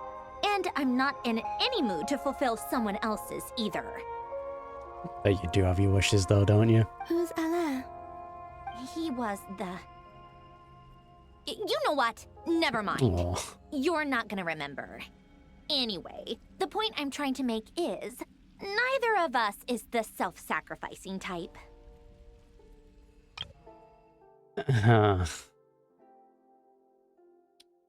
I don't like that flag. That was the biggest red flag just planted on Sandrone. Let me ask you this. What sort of place would you like to live in, if you could choose?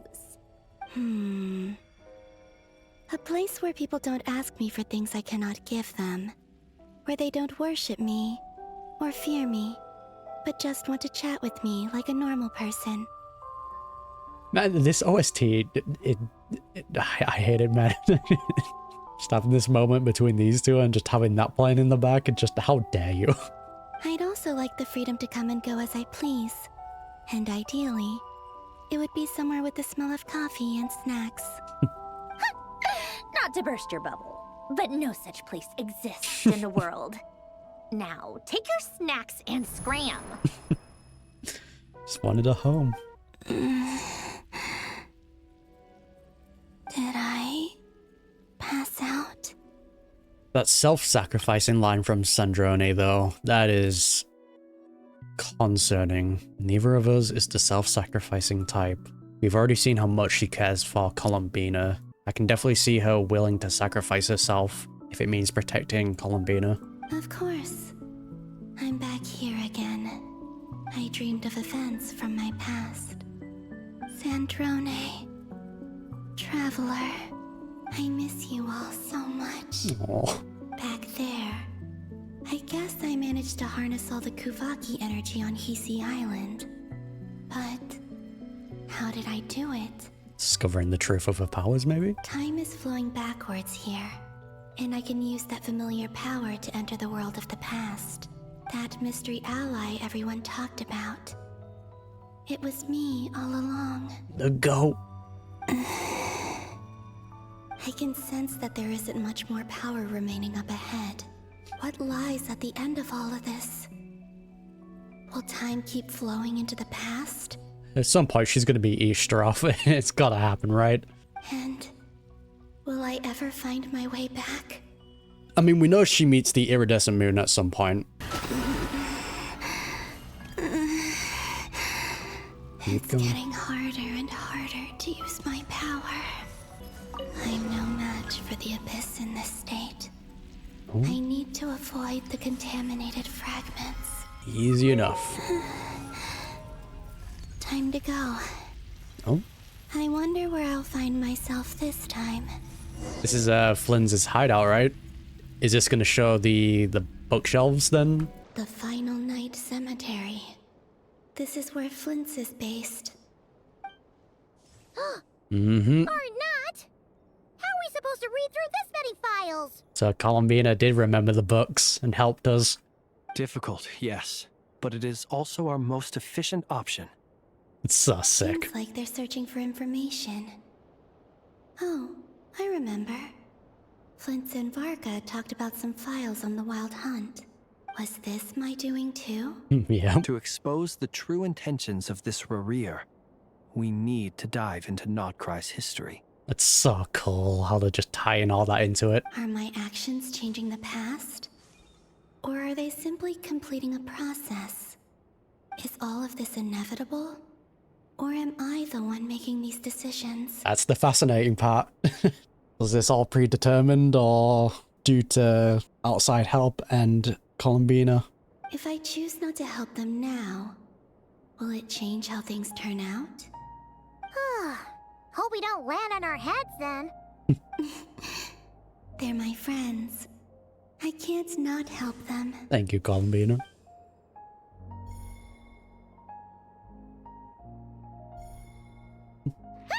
Ghost! Huge. And the other one was... here.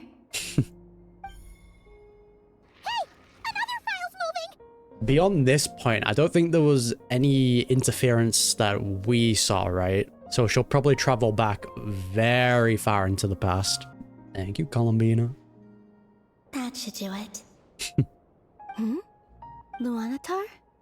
Oh. Yeah, we haven't seen the Lunatar, like, hanging about, have we? You can sense my presence? Wait! Oh, I mean, that alone is huge. Okay. Luanatar. So she's that familiar presence I've been sensing all along. Ah, okay. She's always been by the Traveler's side. That explains why the Traveler has been there each time I've entered the past. So it's basically the Lunatar that's been kind of having these like safe points then that Columbina can travel to. That's fascinating. Because the Lunatar was like the blessing of a autumn moon goddess, right? So maybe that's how the iridescent moon knows if like she's connected to the Lunatar. Or it's possible that Columbina does just travel that far back. But why Luanatar? Is it because she has a connection to me as the moon goddess's familiar? If so, why not any other Kuhenki? That's...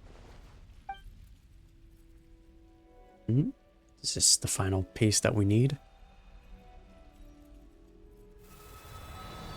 Let's see. It's not showing us this one. I cannot Oh, no. sense any power up ahead. Just a void, stretching out into infinity. So this is the last one then. This is likely my final chance to enter the past. It's now or never. I have to find a way back. This is where we first met the Lunatar, right? It was in these field of flowers. That was our first interaction with it anyway. Tapped us on the head, if I remember correctly. Hisi Island? How far back in time is this? Where's Luanatar? I can't sense her presence this time.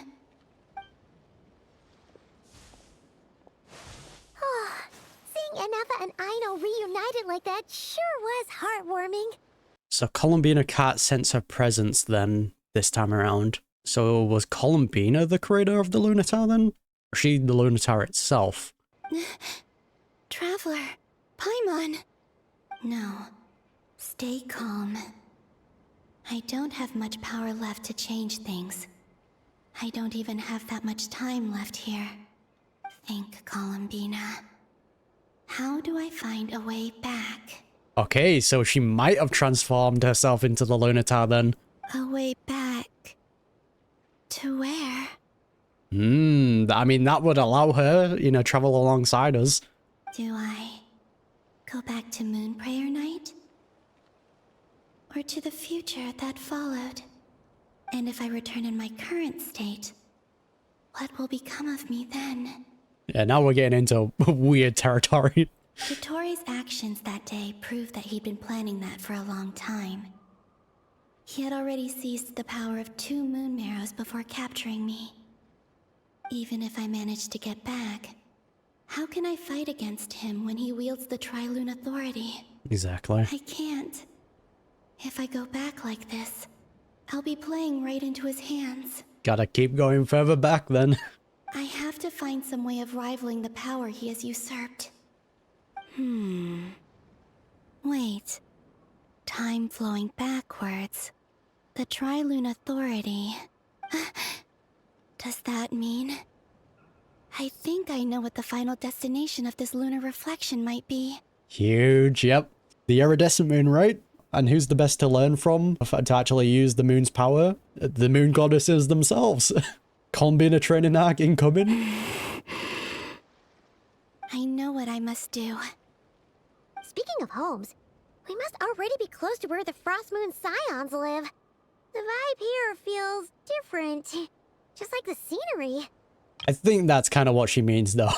Unless I just went on like a massive ramble. But how do I communicate my plan to my friends? Should I write it down here? No. Someone else will see it. I need something with a close connection to me.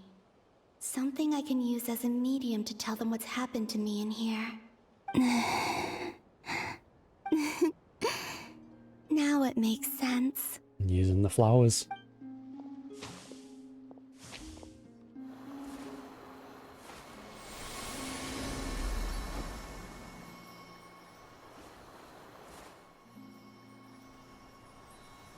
Ready.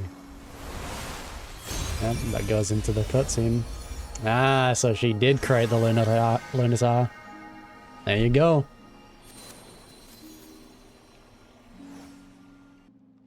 Hey, what was that? I feel like some sort of breeze blew by, and then the petals suddenly turned into...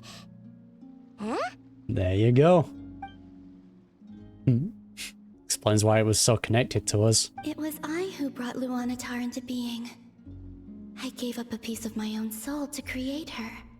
That's why I could sense a familiar power from the moment I entered this space. It also explains why she's been present in every past location that I've entered. Because we have a deep connection. Aww. Hey there! What's your name? And the reason why there are no more gates to the past after this point is that Luanatar hadn't been born then. Still, that doesn't explain how the iridescent moon knows about Columbina though, because I thought that might have been where the Lunatar ties into it. No wonder I sensed the trace of a blessing when we first met. But I still didn't recognize the soul hidden within you. Back then, I was just a little lost dove. I had yet to become Columbina Hyposelenia. Her comeback is going to be so good. Go on now. We've got stuff to do. Best you find someone else to hang out with. Well done, Paimon.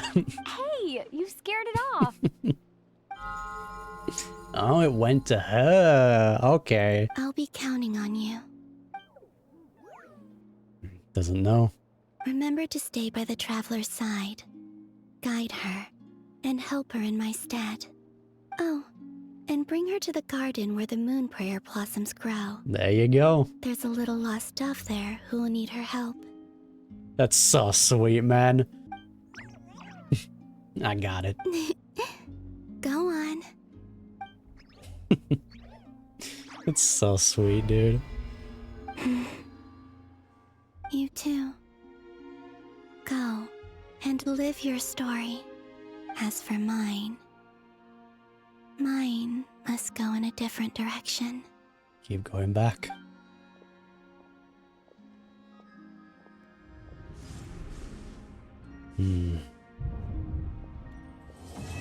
Traveler on Winter's Night. Absolutely loved how they showed that, man. Holy. Oh, what are you doing? Go away. Give me a rest.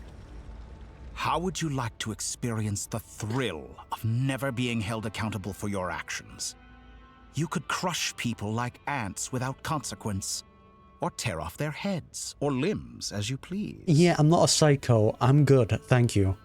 Believe me, such a life is but one small step away. What point is he trying to make? Freedom? But the freedom to kill? To do evil and get away with it? Why would you offer me that? The creation of a world is the ultimate scientific experiment. I have taken my research to the highest level, where I shall be not just a god, but also a servant to many sacred spirits. I shall heed the truth and perform holy deeds. What an absolute massive god complex, dude. A god's laboratory is the perfect playground. But it needs the right occupant to explore its full potential. Mortals are found everywhere one looks. Not so with Descenders. I'd prefer my first guest to be a distinguished individual such as yourself. And I know you could make the most of the opportunities it offers. Oh, I don't want to be your plaything in your experiments, so thank you very much. So the condition for entering the new world is to take innocent lives. The same dilemma that Rerir once faced. Yeah, I'm good, Chief. Could I really bring myself to kill others for my own benefit? Rerir did. And look where it got him. Have you made up your mind? I can't do it. Your playground is no place for me. You're putting your hopes in the wrong person. But we both know I'm not quite the hero you say I am either. I have my own reasons for the journey I'm on. And they aren't all selfless. Yeah, which is valid. You've grown a lot since we last met.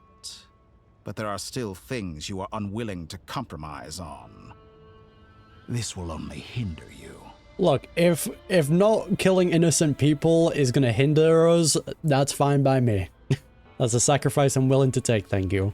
Why don't I lower my requirements a little as a gesture of goodwill? Oh, I'll sweet. give you a little time to learn to be a less noble soul. That'll make things much easier for you. No, I'm not a psycho, dottore. Leave us alone. I really doubt I could live that sort of life. And yet you already sound less defiant than a moment ago. The benefits appeal to you because you can read the signs of the times. Why don't we return to my research facility? Your last visit was so rushed. There is much that I have yet to show you. Such a disturbed individual.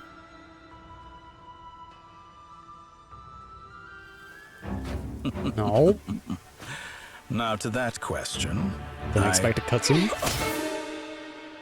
That's... Heroes don't attack from behind. Guess I'm no hero. That is not gonna work. This is most disappointing. Yeah, that was never gonna work.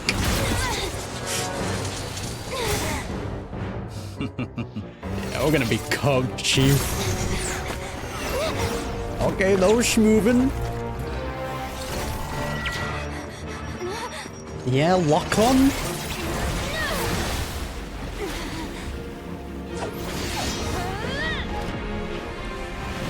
I mean, if we create enough elemental energy, we can create a rift, right? We know that from Albedo's research. Oh, the marrow? Ah. Good attempt. Now then. Oh! Who's coming in to help? The Wanderer? Let's go!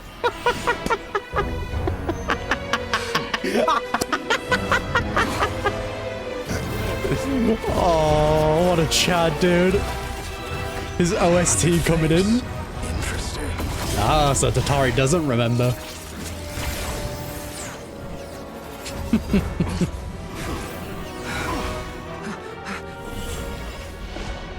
Got him. What an MVP, dude. And that's another big reason why that is so huge is Wanderer gave up his advantage of being unknown to help us. Gotta give it to him. Wanderer, how did you get here? You're still gonna call me Hat Guy after that, huh? No, I'm good. I'm gonna call you Wanderer. You came all this way just to save me? I didn't see anyone else in there who needed saving. Thank you very much. Wait, you're injured? It's nothing. I'll be fine. Thank you, though. What an absolute goat. Why are you looking at me like that? Is it that shocking that I'd come to your rescue? I'm more shocked that you caught the doctor off guard, yeah. One of the unknowns. I owed you a favor back in Sumeru. Now we're even. Distracting dottore was tough. I won't lie. He's not gonna fall for the same trick twice. That was my one shot. I'd hoped to use it to take him out. Exactly. Gave up the element of surprise to save us. What a guy, though. I never wanted to obliterate someone more than I do right now. Dottore doesn't recognize me, but his segments were originally made based on an analysis of my operational principles. I expect it's only a matter of time before he figures out what I am. Yeah. So dottore doesn't recognize Wanderer because he deleted himself from Irminsul. So yeah, there's the confirmation on that. So even after ascending to godhood, he was still affected by it. Did he really miss his only chance for revenge by saving me? Why the long face? Hey, I'm not blaming you, okay? He's so sweet. And I'm not complaining either. Rescuing you and killing dottore are equally important goals. Aww. Everyone would be pretty stuck without you. It's best you live to fight another day. Actually huge, man. How are you holding up? Are you all right? That was so sweet. Hat Guy said to put safety first, so we agreed to run as far away as we could after leaving the energy field, and only meet up once it was safe. Durin just blasting the field and then Wanderer coming in with the slashes. That was so sick. You don't look injured. It seems that dottore didn't do anything to you. Yeah, I'm fine, guys. Thanks. All right. Rescue operation complete. Let's head back. There's a lot more work to be done before this is over. Man, what a way to start the act. Give me a moment to rest, please. Game. Right. Understood. I will bear the Tsaritsa's decree in mind.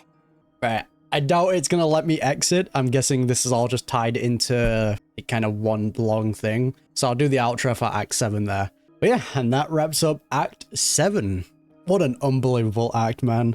Like, just the whole section with dottore was super intriguing. Kind of going over certain philosophical questions, I guess. But I wonder if that has led to Traveler seeing things in a different light. Not in terms of, like, losing humanity, but more so realizing their potential as a descender. Because we still need their, like, big breakthrough into, like, how they manifest their, like, new talent, right? Because I think once Traveler truly understands how being a descender works and their, like, original power works, like, they're gonna be a problem. Tie that into, like, the plan that Columbina has cooking, and we're probably gonna see dottore get absolutely bodied. But also getting the confirmation that Columbina was the one helping us for a lot of the things. Obviously, some of them we could have pinpointed to, but, like, the card and the Lunatar, like, those were things that I completely kind of overlooked. The whole tapping on the back for the Traveler to, like, sensing Columbina, just thought that was because Columbina walked through. Nope. It was just great seeing how every single thing kind of tied back into it. Of course, we got a lot of text in the books that I'm just going to let all the lore YouTubers make into a video that I can easily digest. But man, that memory with Columbina and Sandro and kind of having tea and eating, just kind of discussing things with that OST, that damn OST in the back, ripped right into the feels. But I wonder if the Wanderer is able to do something that still kind of changes how things play out, or if dottore fully learns about him and comes up with a plan to counter. Because I'm pretty sure that's just like a race against time now, right? We gotta make use of the Wanderer being an unknown variable. But still, the fact that he chose to save us in that moment instead of like attacking dottore, just super sweet, man. I love that. But yeah, with all that to the side, if you don't want to miss any future reactions to Genshin Impact content, be sure to hit that subscribe button. I'd greatly appreciate it. And yeah, I'll see you then.